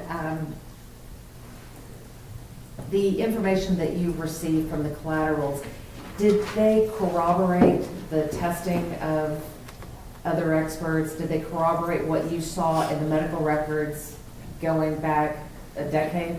Totally. I want to talk about the diagnosis of major depressive disorder. How common is it to have a comorbidity of depression with autism? Very common. Did you find that to be the case with Tanner? Yes. Explain to the jury what major depressive disorder is. So major depressive disorder is a mood disorder in which someone is pervasively depressed, down, sad mood, or losing interest or pleasure in usual activities for at least 2 weeks. And it's not a kind of on and off thing. It doesn't have to be every single minute, but it's pretty much most of the day, nearly every day for at least 2 weeks. And then you need to have 5 out of 9 symptoms in order to meet the criteria. For example, sleep disturbance, appetite disturbance, loss of energy, the loss of pleasure that I mentioned before, preoccupation with death or suicidal ideation, decreased concentration, feelings of helplessness, hopelessness. So there are 9 of them. I don't know if I mentioned them all in that, but you have to have at least 5. Dr. Ryan, how does depression... Can I just add one thing? Oh, sure. It has to really limit your functioning. Well, how does depression affect a person's functioning? Well, it's very individualized, of course, right? For some individuals, decreased motivation is another one of the symptoms. So, it can be an increase in sadness. It can be an increase in irritability. It might be a lack of motivation to work, for example. So you might see that someone with an excellent work ethic suddenly starts showing up late for work or isn't performing at work the way they used to. What about cognitive abilities? Definitely affects cognitive abilities in terms of memory, in terms of there are neural circuitry that's affected in depression, in terms of being able to utilize foresight. It does affect your cognition and makes you slower potentially in terms of your thinking. Dr. Ryan, another one of the diagnoses that you noted was attention deficit hyperactivity disorder, also known as ADHD. During your evaluation of Tanner, did he exhibit any signs or symptoms that would lead you to believe, or let me rephrase that. What signs or symptoms did he exhibit that led you to believe that ADHD was a valid diagnosis?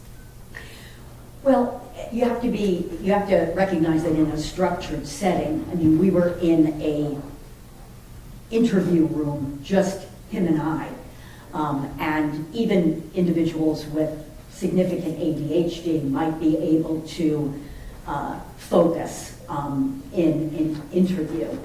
It's when they're in unstructured settings that you really see some of those deficits more profoundly. So with me, it was kind of difficult to separate out what was the autism versus what was distractibility secondary to ADHD. But he was distractible.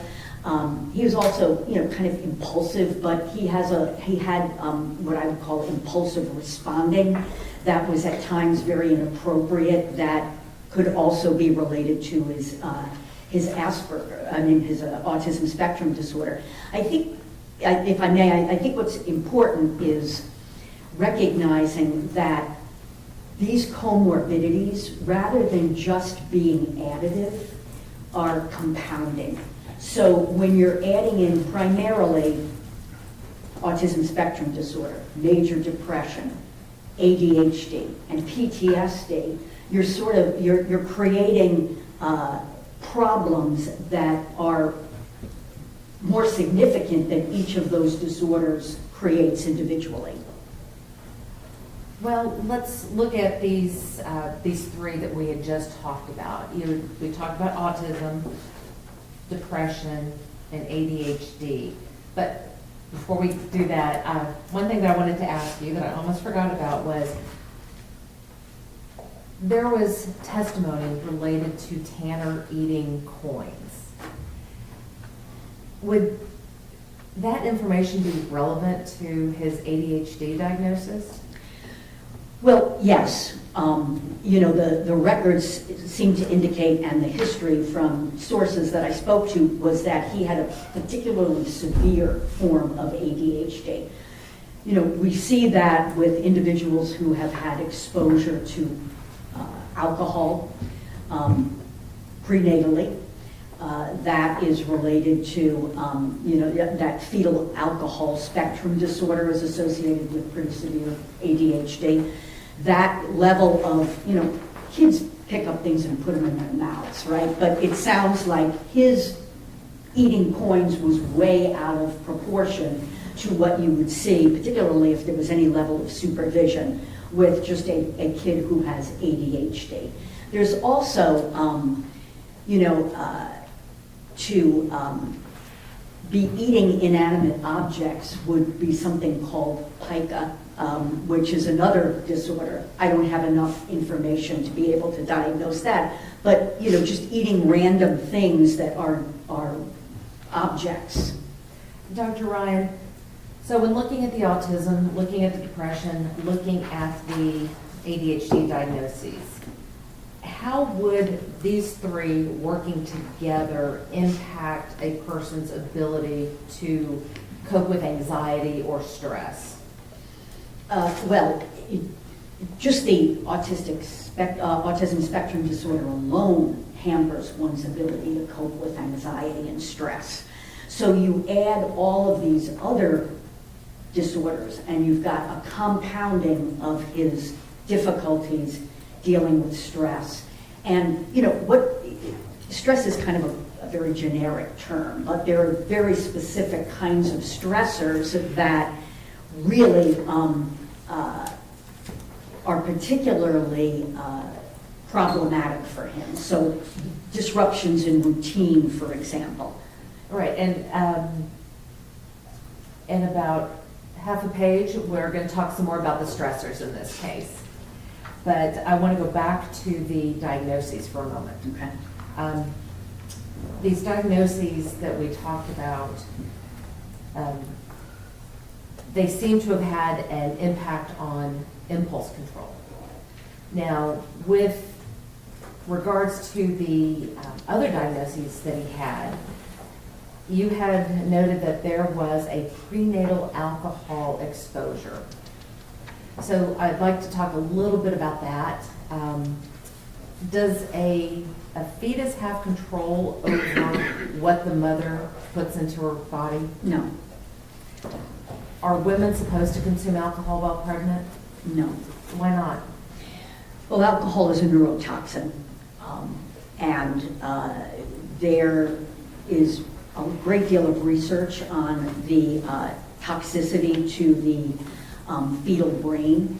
It's not clear how much is too much.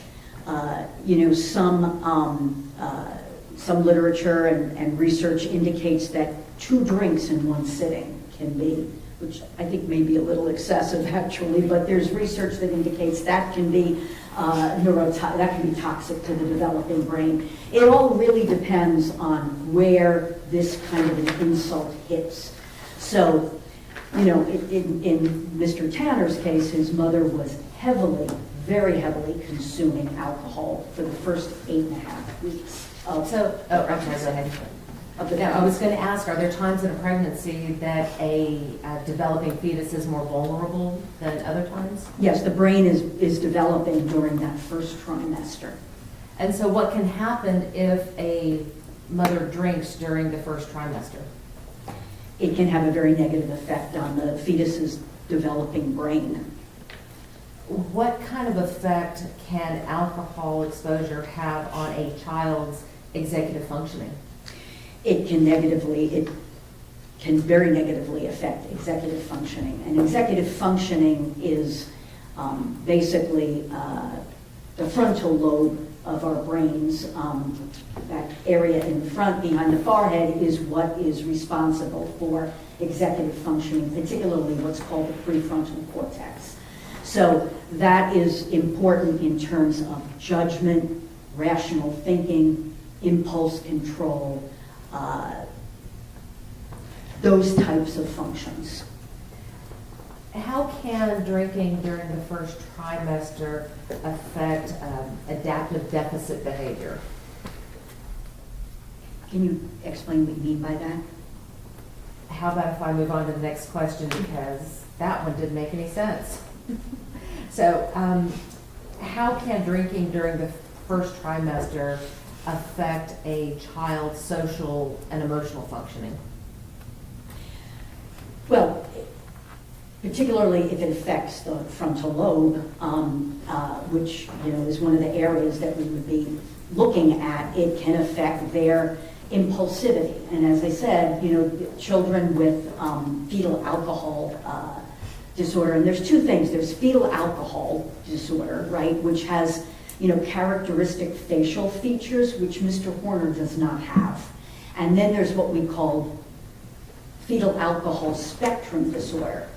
And individuals with fetal alcohol spectrum disorder have significant deficits with respect to impulse control, judgment, rational thinking, being able to kind of consider alternatives, and that's what in my opinion, we're seeing with Mr. Horner.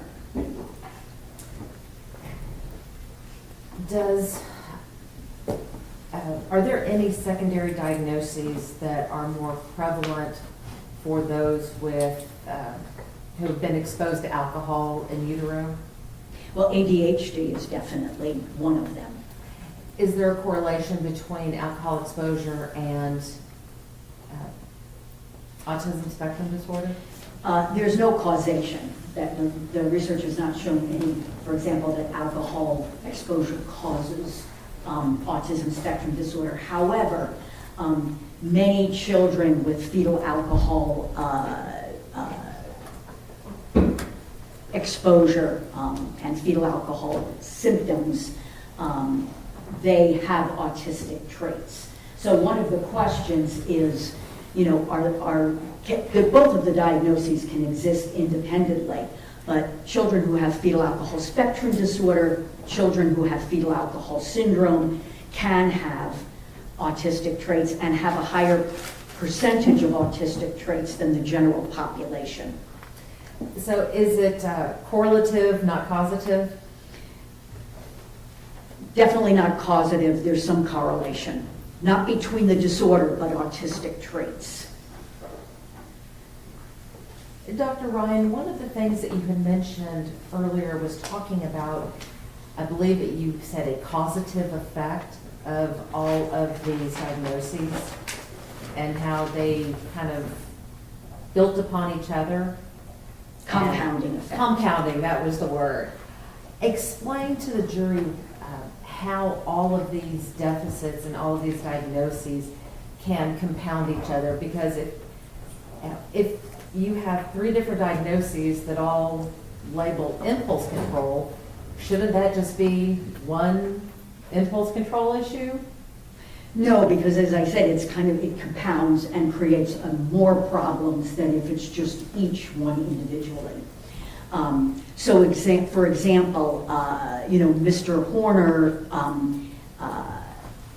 tends to not only be impulsive, but to kind of what we call catastrophize, or think about worst case scenarios and jump to the worst case conclusions.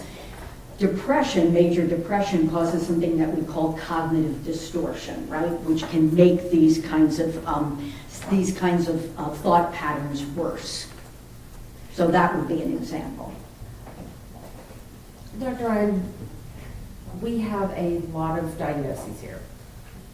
Did any of these diagnoses cause Tanner to commit the offense to which he pled guilty? No,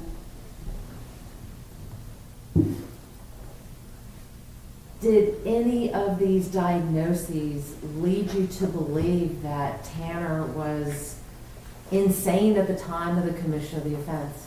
no, You understand that he did plead guilty to yes. this case. Is insanity part of a guilt innocence, or would it be part of the mitigation? Well, it would be the guilt innocence because, one would do an evaluation to determine whether someone met that threshold for insanity, which would be that you didn't know the nature, character, or consequence of your act, or didn't realize that it was wrong. If that were the case, then it would go to an insanity trial, not a mitigation, not a sentencing hearing. So just to put it in layman's terms, when we're talking about insanity, one of the issues is knowing right from wrong, That's correct. and that's not why we're here today. Right. Okay. Did any of these diagnoses prevent Tanner from knowing right from wrong? No. So why is it important to look at all these diagnoses if they don't give rise to a defense or an excuse to the offense?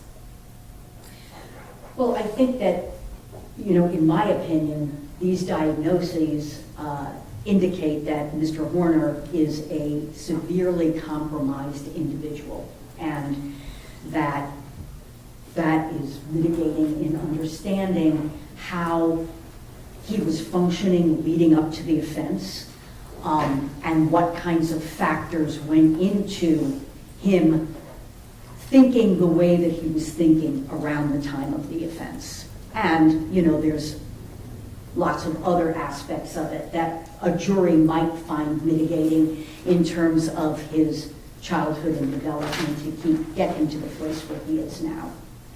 And so with these diagnoses, do you believe that they are important to help the jury understand his behavior during the interrogations Yes, or during the offense itself? yes. What about during any phone calls after he was arrested? Yes, Would these diagnoses help the jury to understand why or how he wrote the letters that he did or before his suicide attempt? yes.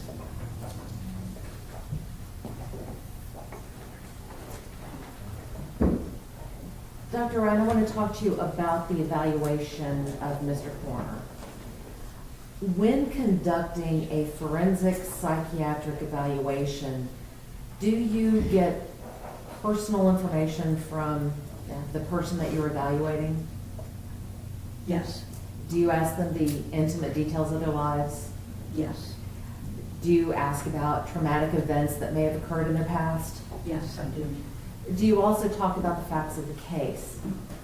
Yes. Is it always easy for a person that you're interviewing to open up with you the moment you sit down?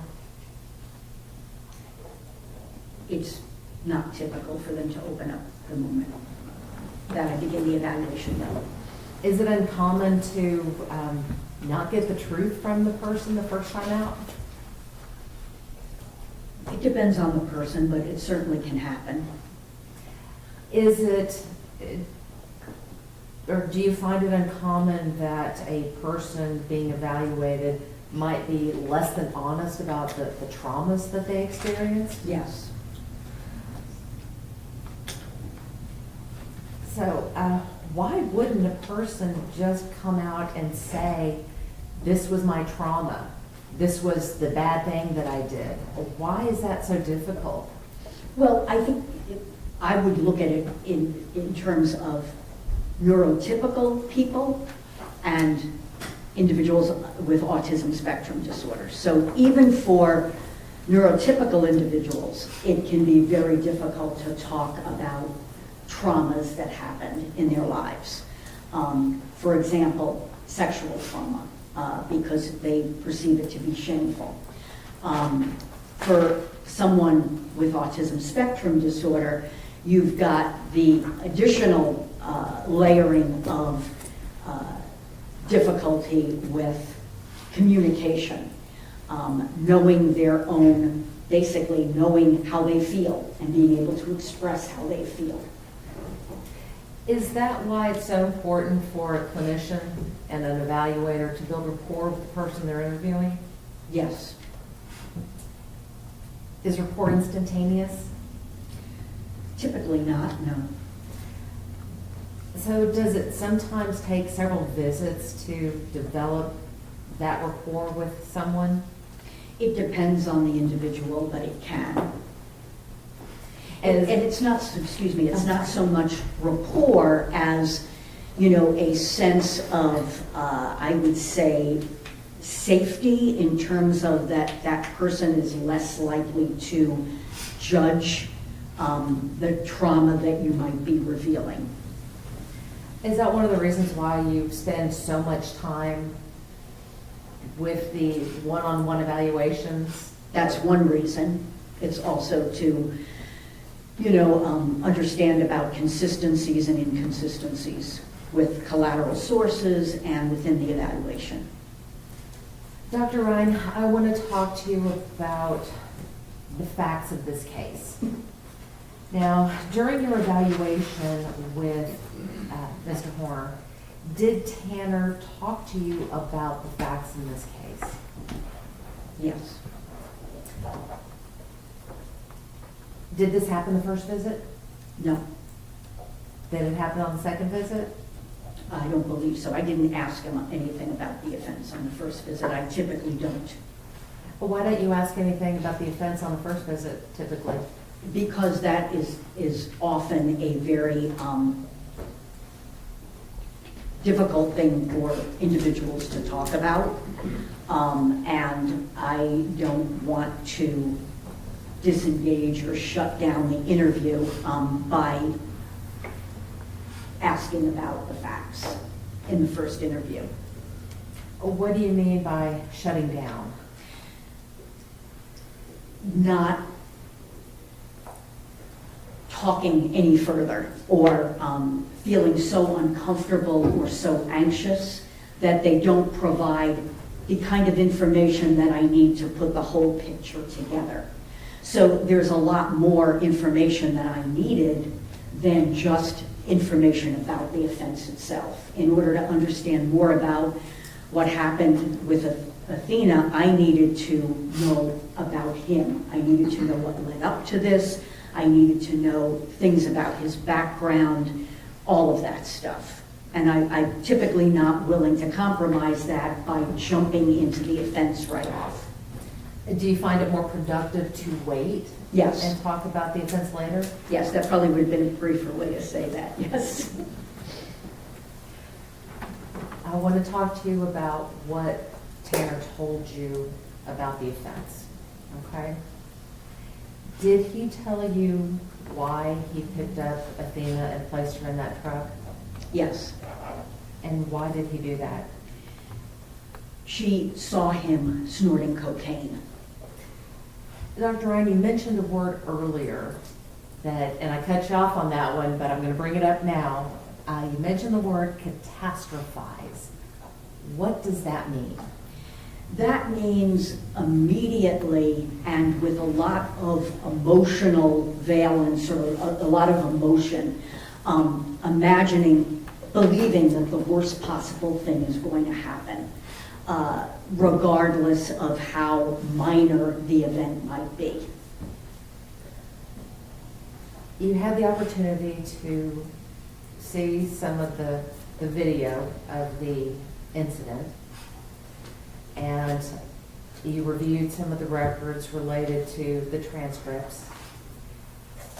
Based upon your conversation with Tanner and the evidence in this case that you reviewed, is it your opinion that this was one of those moments that Tanner catastrophized? Yes. Why do you say that? Well, there's more to the catastrophizing in a lot of respects is due to his autism, right? But layer on that, his ADHD and his depression.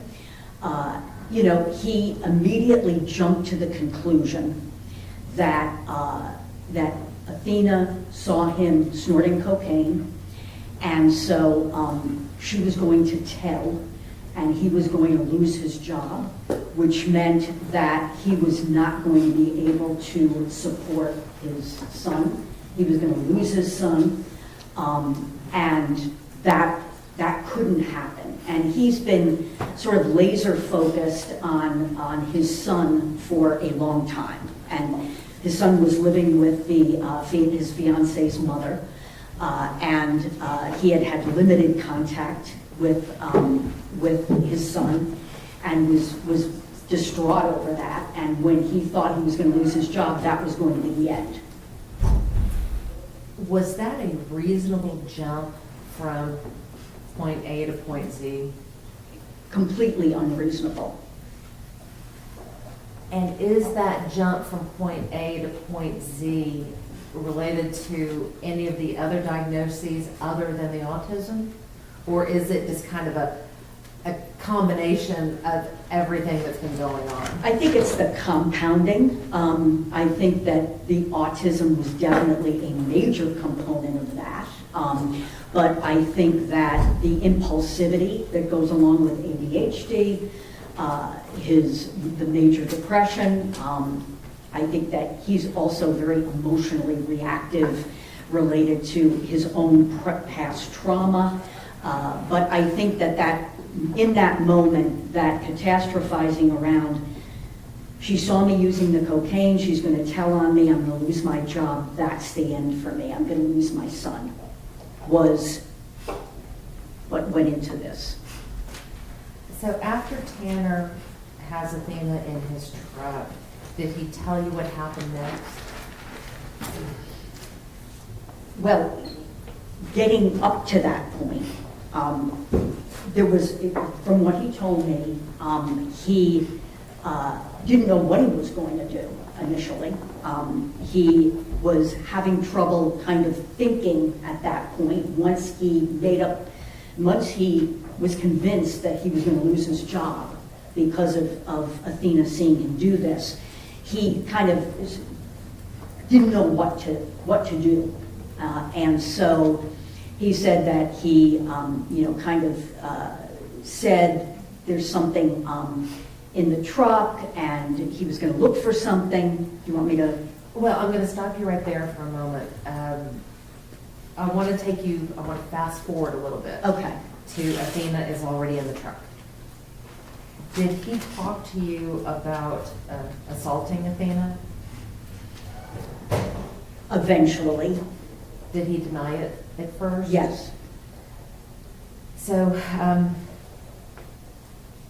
did you believe him when he first denied it? No. Why not? Because I had read the transcript, and I knew, in my opinion, what had gone on in the truck. He had covered the camera, so one couldn't see it. But from what the transcript was, I later heard the audio. Okay. Yeah. And I'm sorry, I didn't mean to. But even before that, reading the transcript was enough.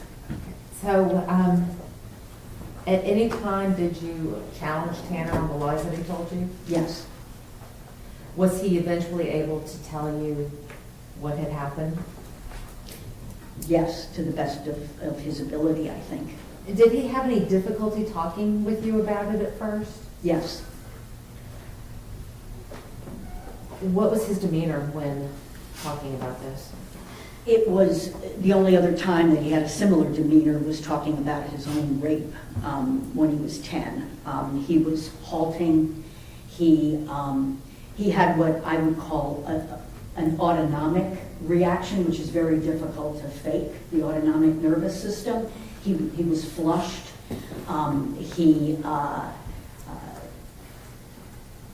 His breathing was different than it had been before. His eyes were downcast. in much the same way as he had talked about this other episode. What did that mean to you as a forensic psychiatrist? Well, independently, as a forensic psychiatrist, not much, but in context with everything else that I knew and had spent time with him talking about, my opinion was that he was deeply ashamed, and that was a major factor in his lying and hesitancy to talk about what had happened. And I felt in talking with him at that moment, in my opinion, he appeared to be quite remorseful about what he had done. Dr. Ryan, after this attempted assault, did he tell you about what he did to try to kill Athena? Yes. And what did he say about that? In detail? If you could just give us a brief overview. Okay, he said that I should backtrack a little bit. You know, he was pretty clear that he did not decide to kill Athena until she was in the truck. And then he began to think, now I'm in even worse trouble than he was before. I think he described it as it snowballed into an avalanche. And he then said that he knew he had to kill her. And he tried to make it, as he put it, as painless and quick as possible. So he tried to, as he put it, I think his words were snap her neck. But it's not like in the movies, and it wasn't working. And so he attempted to strangle her. And he had a number of attempts to strangle her, which were unsuccessful. Now, what did you make of the several attempts that it took? And of what significance did you place on that? In my opinion, it was a combination of ambivalence and incompetence. In this particular scenario, would that be consistent with sadism? That was not my opinion. That he was deriving any pleasure out of her suffering. Actually, it made him more and more dysregulated. What do you mean by dysregulated? More distressed, more unable to think clearly, just having more difficulty thinking rationally than usual when he already has trouble with that. Dr. Ryan, you had mentioned covering the camera lens. I have a question for you. If a person was trying to cover up an offense or prevent other people from seeing them committing an offense, would it make more sense to cover up the lens before you commit the offense or after you commit it? Did y'all object this is speculation on her part? Sustained.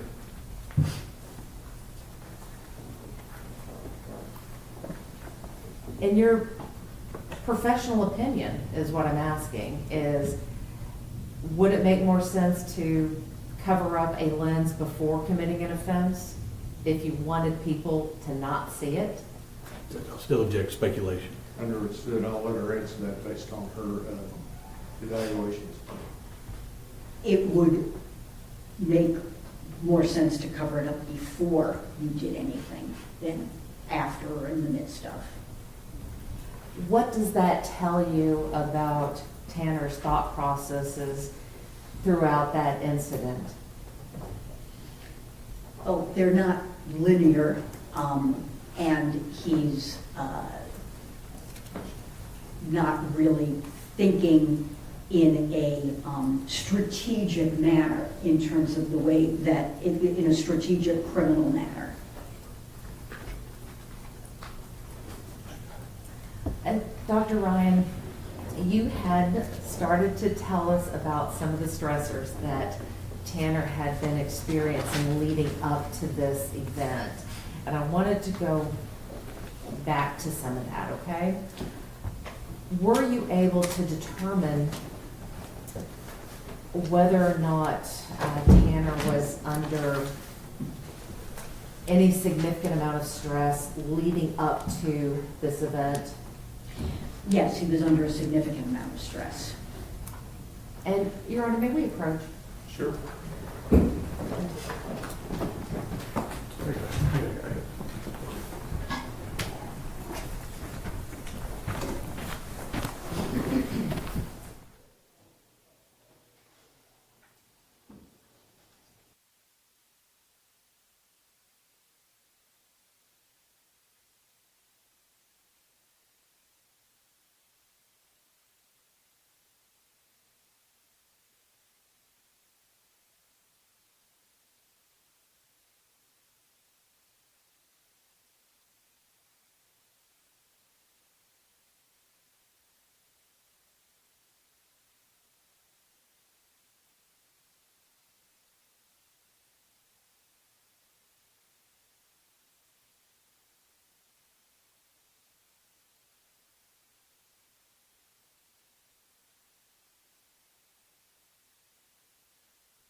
Tanner's roots had changed and that was causing significant stress in his life. Tell me more about that. Why would a change of route on for a delivery man cause such stress? His previous route, he was very familiar with. He was very familiar with the area. He had essentially grown up much of the time there. He had a sort of routine in terms of how he would be able to deliver packages.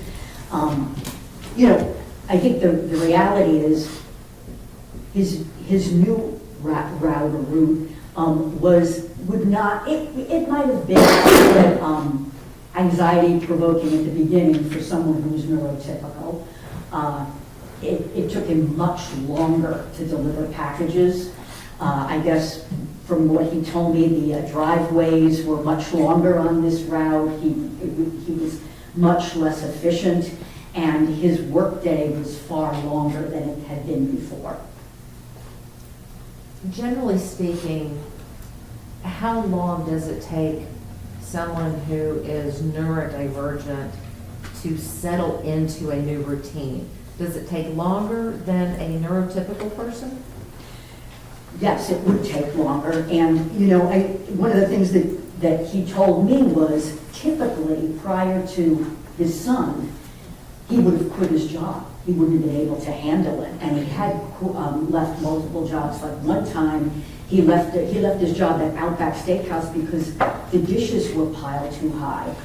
Part of it is that he had to methodically clean every single plate a certain way, which is why the dishes piled up. But, he just walked out one day because it just got too overwhelming for him. The thing that kept him from doing that in this job was the recognition that he as he put it, he needed to work. Dr. Ryan, I want to switch gears a bit, okay? During your forensic evaluation, did you discuss any past trauma with Tanner? Yes. What role does past trauma play in a person's current life? Well, significant trauma, we know now, does create brain changes, particularly childhood trauma, and can create a situation where that thinking and rational part of your brain, that frontal lobe, sort of is overtaken by another part of your brain called the amygdala, which is part of the limbic system, which is that emotional part of your brain. So that, you don't process threat, for example, in the same way as someone who doesn't have significant trauma, that you're much more likely to be super sensitive to threat. So I think that you take someone who's got autism spectrum disorder, ADHD, major depression, and has a significant trauma history, and you've got what I mentioned before, these compounding effects that when under stress, they're just not functioning in any way, even at their baseline, let alone what someone who's neurotypical would. Is there a difference in how trauma or childhood trauma affects brain development versus maybe trauma that we experience later in life? Well, the research shows that because brains are still under development, particularly in childhood, and even up to age maybe your early to mid 20s, that these traumatic insults have a more significant effect than they would for an adult with a fully developed or mature brain. And the frontal lobe is the sort of last part of our brains to fully develop. We have heard evidence today, or over the last couple of weeks, about Tanner's home life and about what it was like growing up in that home. I want to focus some more on specific traumas that Tanner had endured. Did Tanner suffer any significant traumas during his life other than just the basic home life that we've discussed before? Yes. What types of traumas did he suffer? Well, there was severe bullying, which has been described. Bullying in school, bullying in high school.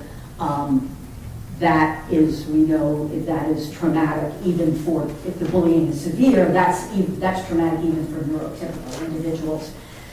One of probably the biggest trauma was a rape at age 10.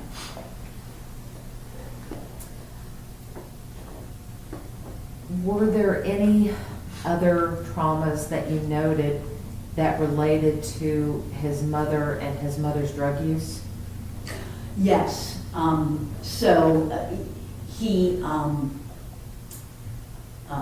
There are two instances where he walked in on her in the bathroom after she had overdosed.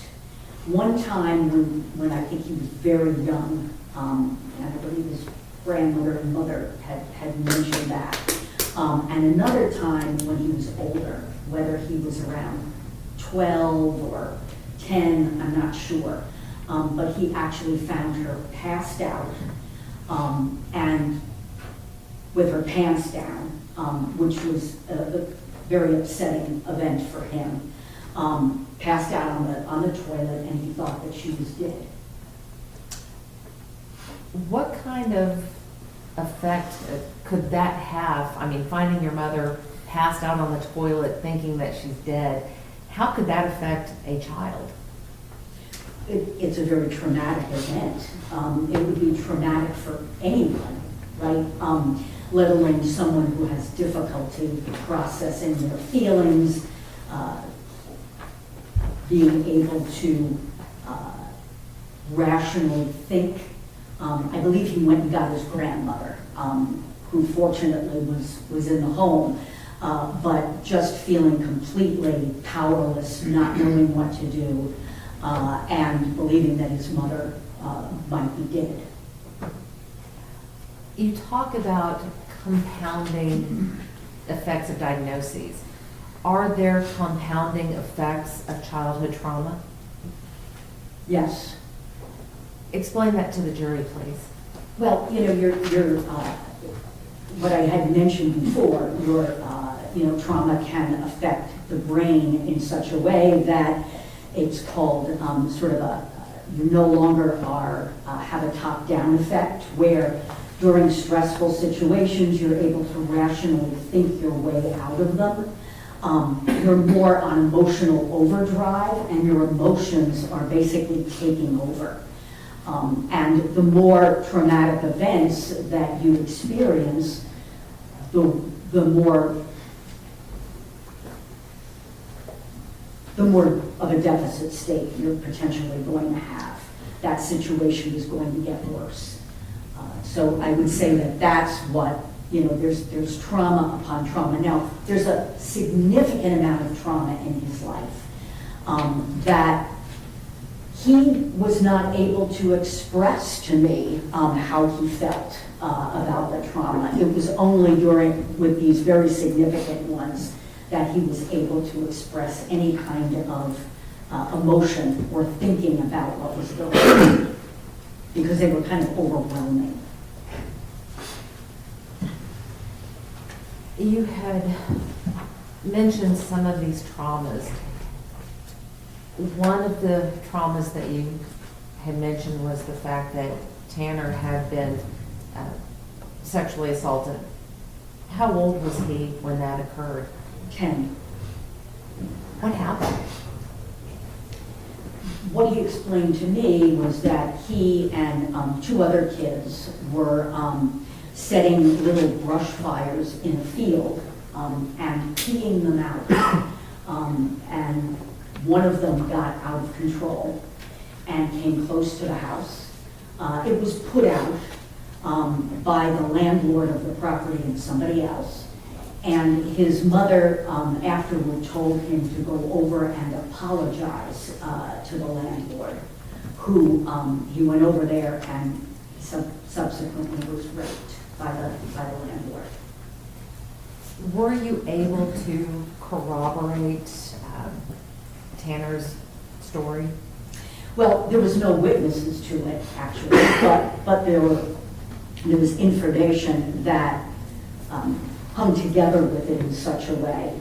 First of all, it was how he narrated the event to me. He was deeply ashamed. He kept saying that he didn't want anyone to know. He didn't want his mother and his grandmother to know. They would think that he was gay if it was revealed. As I say, he was very distraught as he told me about this. He said that for about 2 years after this, he struggled with a lot of symptoms of PTSD, intrusive thoughts, nightmares. He also hated to go to the bathroom, hated to defecate because he didn't want to wipe himself because it reminded him of the abuse, it was intercourse. And so he would hold his stool. He didn't want to go to the bathroom in school. He only wanted to use his own bathroom at home. And so consequently, he became constipated. There was and his mother and grandmother did indicate that he had some trouble. They were kind of vague with constipation and smearing. That's a problem with kids who hold their stool. They end up having some leakage from around the hard stool.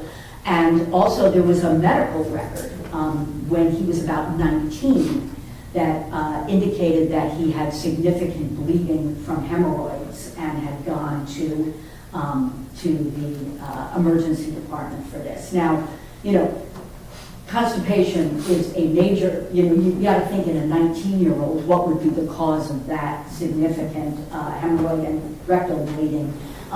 Hemorrhoids would be one. There are much more serious disorders like cancers, whatever, that were ruled out. Dr. Ryan, I want to switch gears again.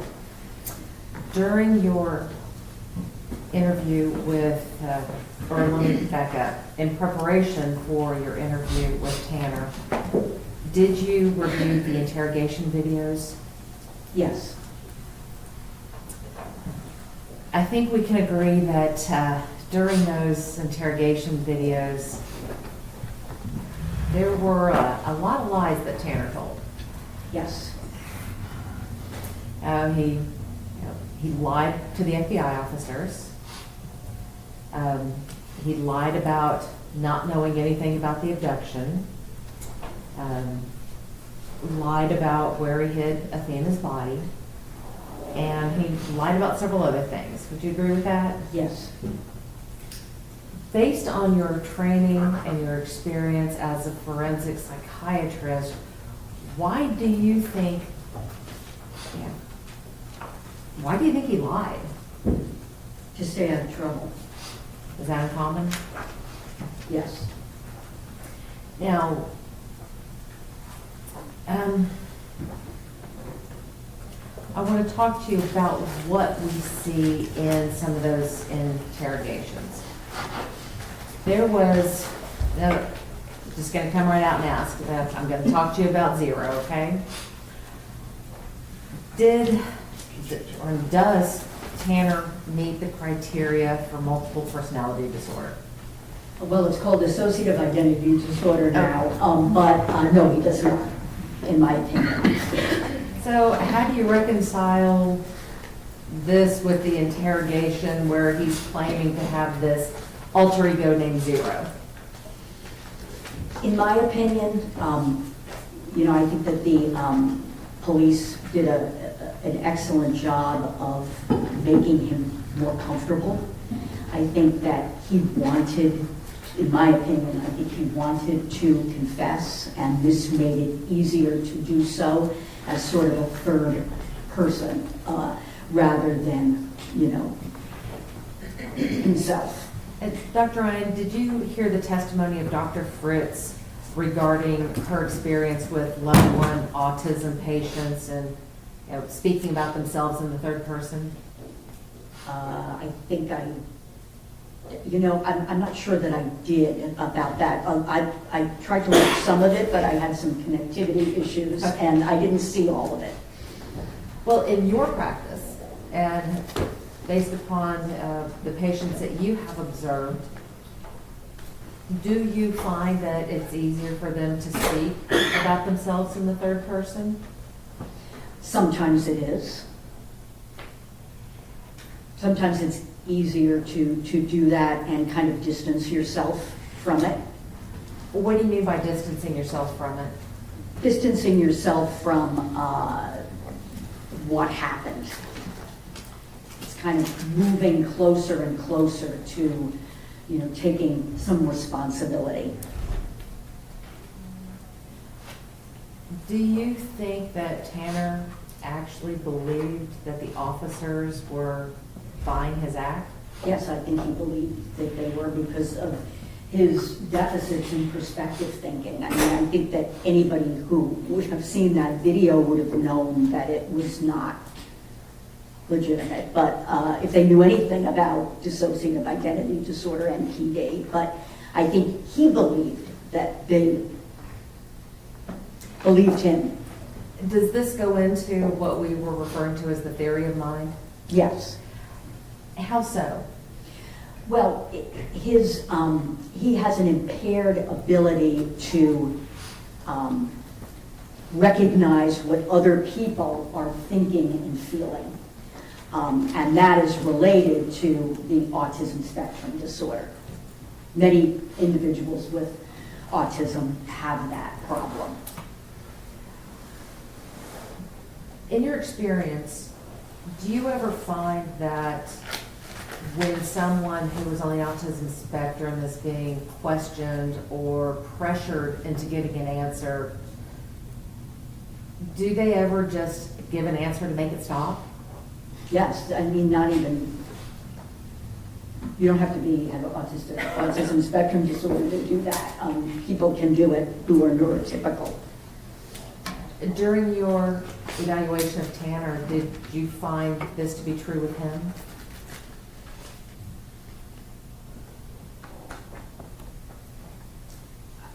At times, I'm trying to think of specific times, and I'm blanking at this point, but yes, if there were times, particularly around the offense, that I ended up pressuring him, I'm sure. And then, the question comes up then, how comfortable was I with the fact that what I pressured him into potentially saying was actually reliable and accurate. And then that comes up with putting it together with the totality of everything else that I had in terms of the evidence that I saw and the rest of the evaluation. As a part of the records that you reviewed in this case, did you have the opportunity to review the letter that Tanner wrote to Athena Strand's parents? Yes. I want to talk to you a little bit about that letter.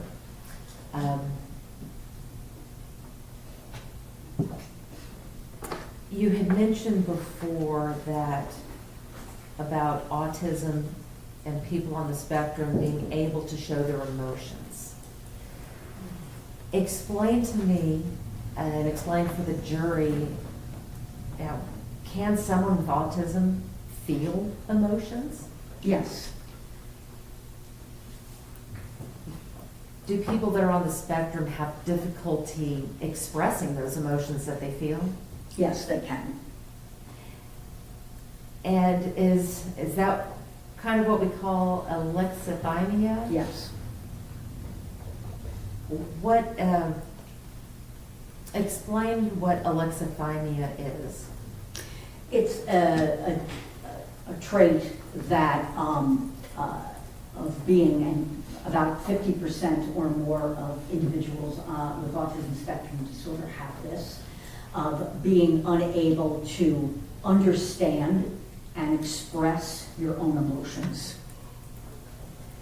Based upon your evaluation of Tanner, do you believe that he also dealt with alexithymia? Yes.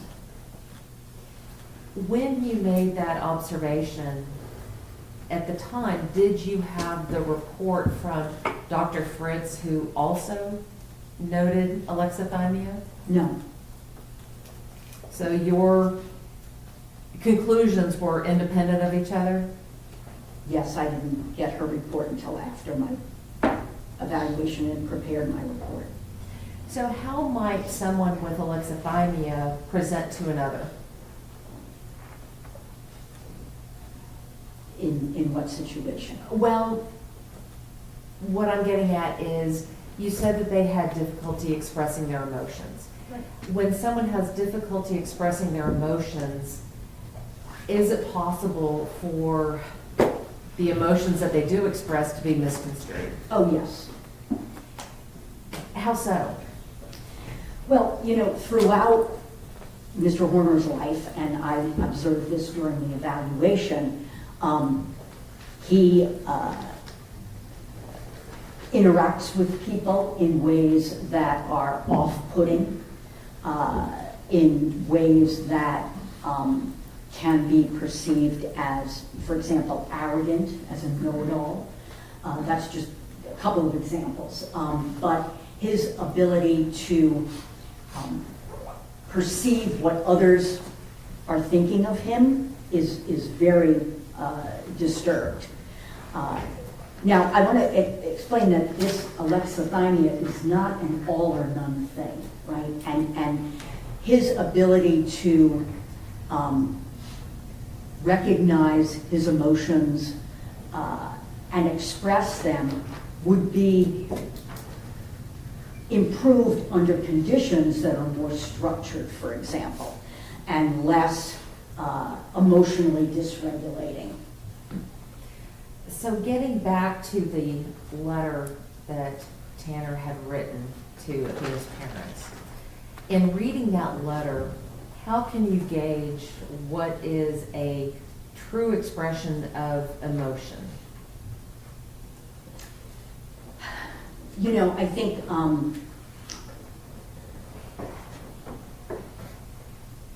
when you read that letter, when I read that letter, I read it kind of in two ways, right? As a non-psychiatrist and as a psychiatrist who has a lot of experience with individuals with autism spectrum disorder. As a regular person, there's elements of it that are pretty kind of infuriating in some ways. It seems like he's making excuses for himself, and you know, you say, like, what in the world? You know, this isn't the place for this.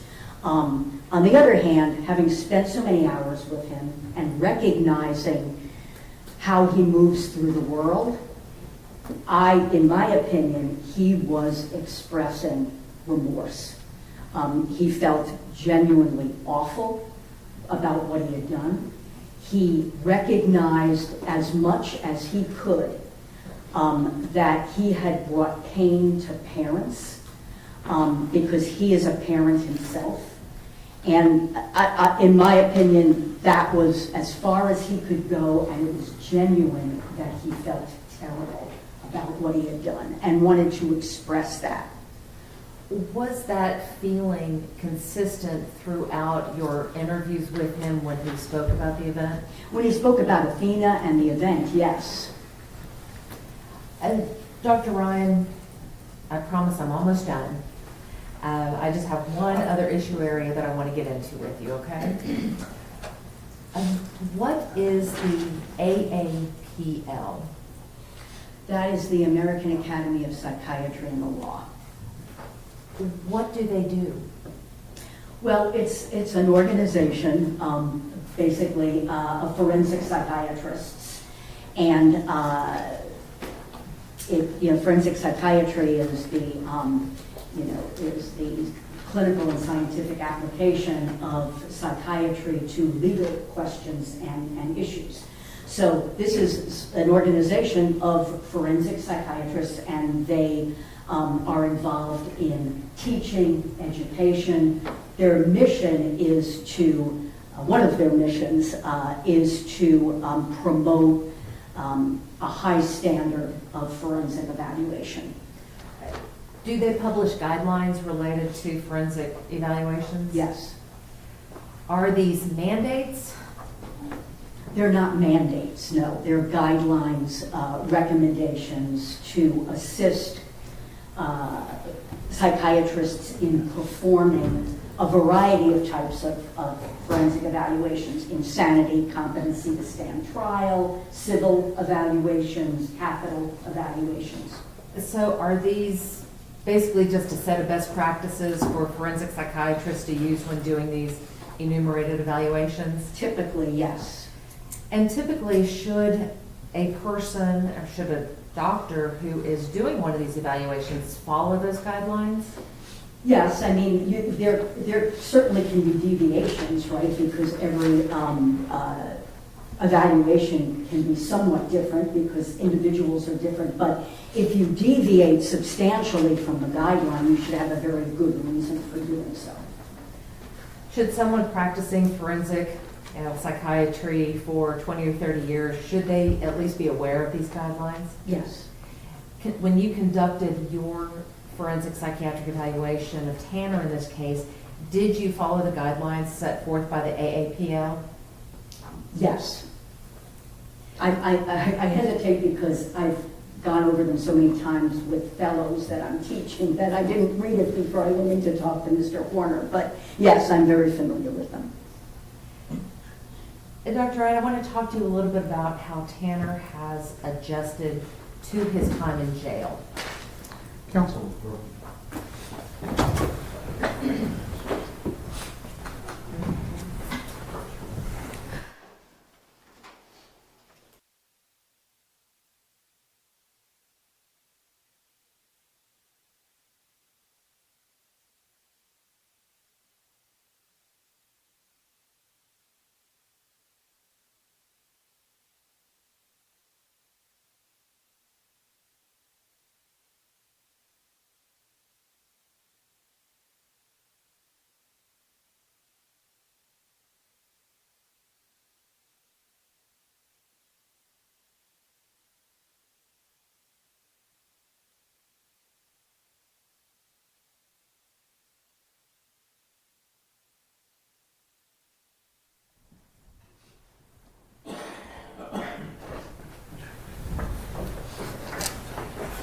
Dr. Ryan, how well has Tanner adjusted to his time in jail? He appears to have adjusted well.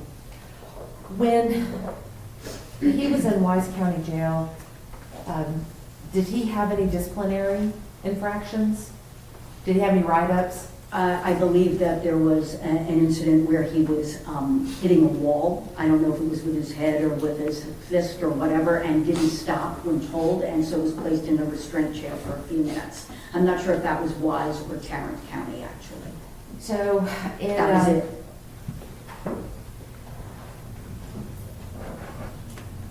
During your time that you saw him in Tarrant County, did you review the records? Yes. And did he have any disciplinary write-ups? I And did not see any. do you believe, based upon your evaluation and what you have reviewed, do you believe that Tanner poses a threat to other inmates if sentenced to prison in this case? I don't believe that he has a high potential for Why is that? any dangerousness. Why?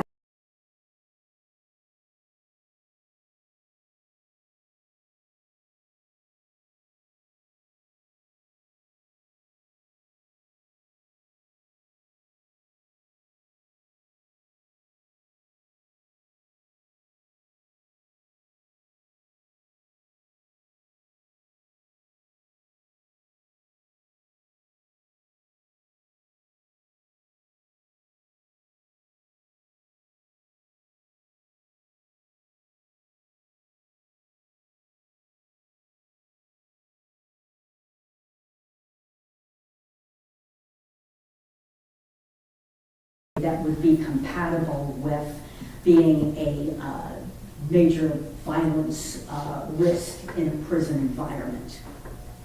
And also, for example, his mental health, his depression, anxiety, that can be treated also in a prison environment. He is not going to have access to substances. Those are just a few. You mentioned prey, not predator. What did that mean?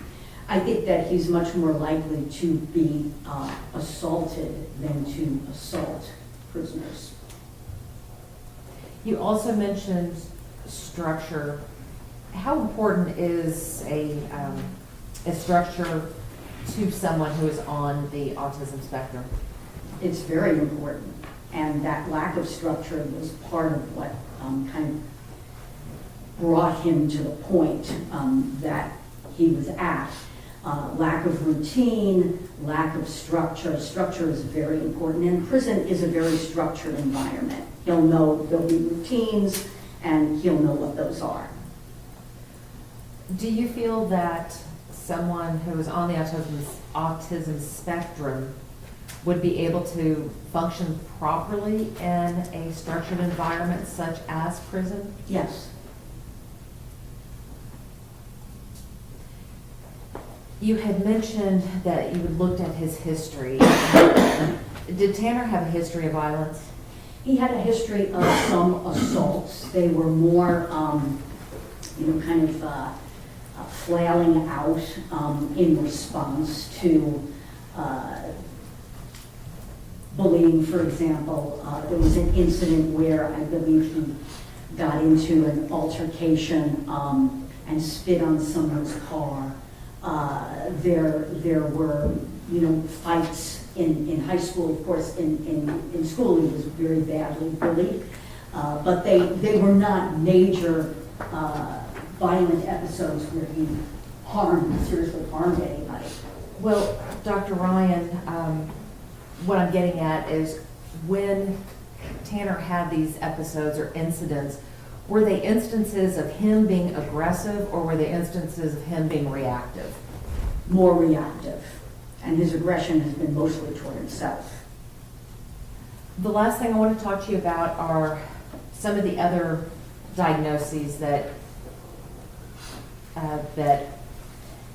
may or may not be at issue in this case. First of all, what is psychopathology? Some people consider it to be the study of mental disorders. Other people just see it as mental disorders, mental pathology.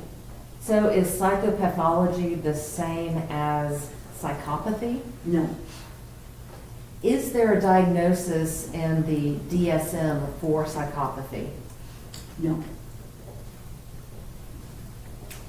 I want to talk to you about antisocial personality disorder. Based upon your review of the records and your evaluation of Tanner, does he meet the criteria for antisocial personality disorder? He does not. Why do you say that? Well, in terms of what the criteria for antisocial personality disorder is, a persistent pattern of violating the rights of others. You have to, at least you don't have to be diagnosed with conduct disorder before the age of 15, but you have to meet those criteria for conduct disorder, and he does not.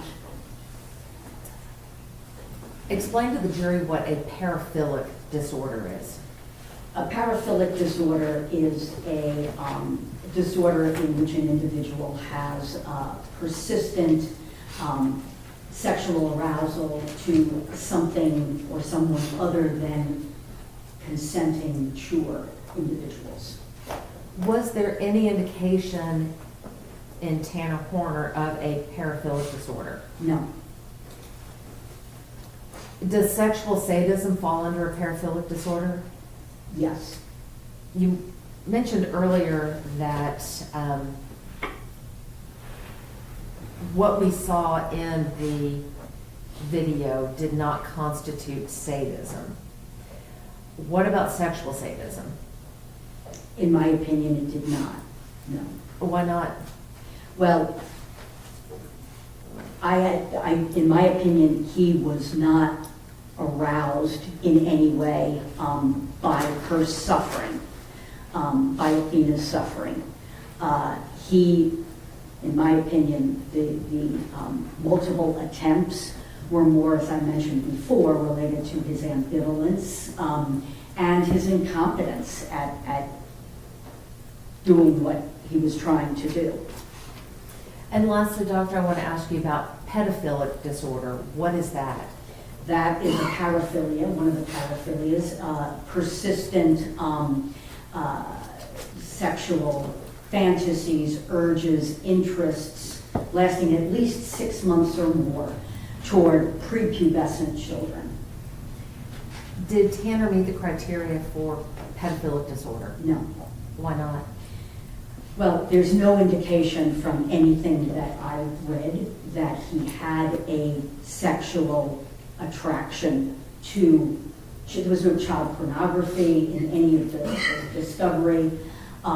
This, in my opinion, was an aberrant event, and he did not have a history of an attraction to children. I'll pass the witness.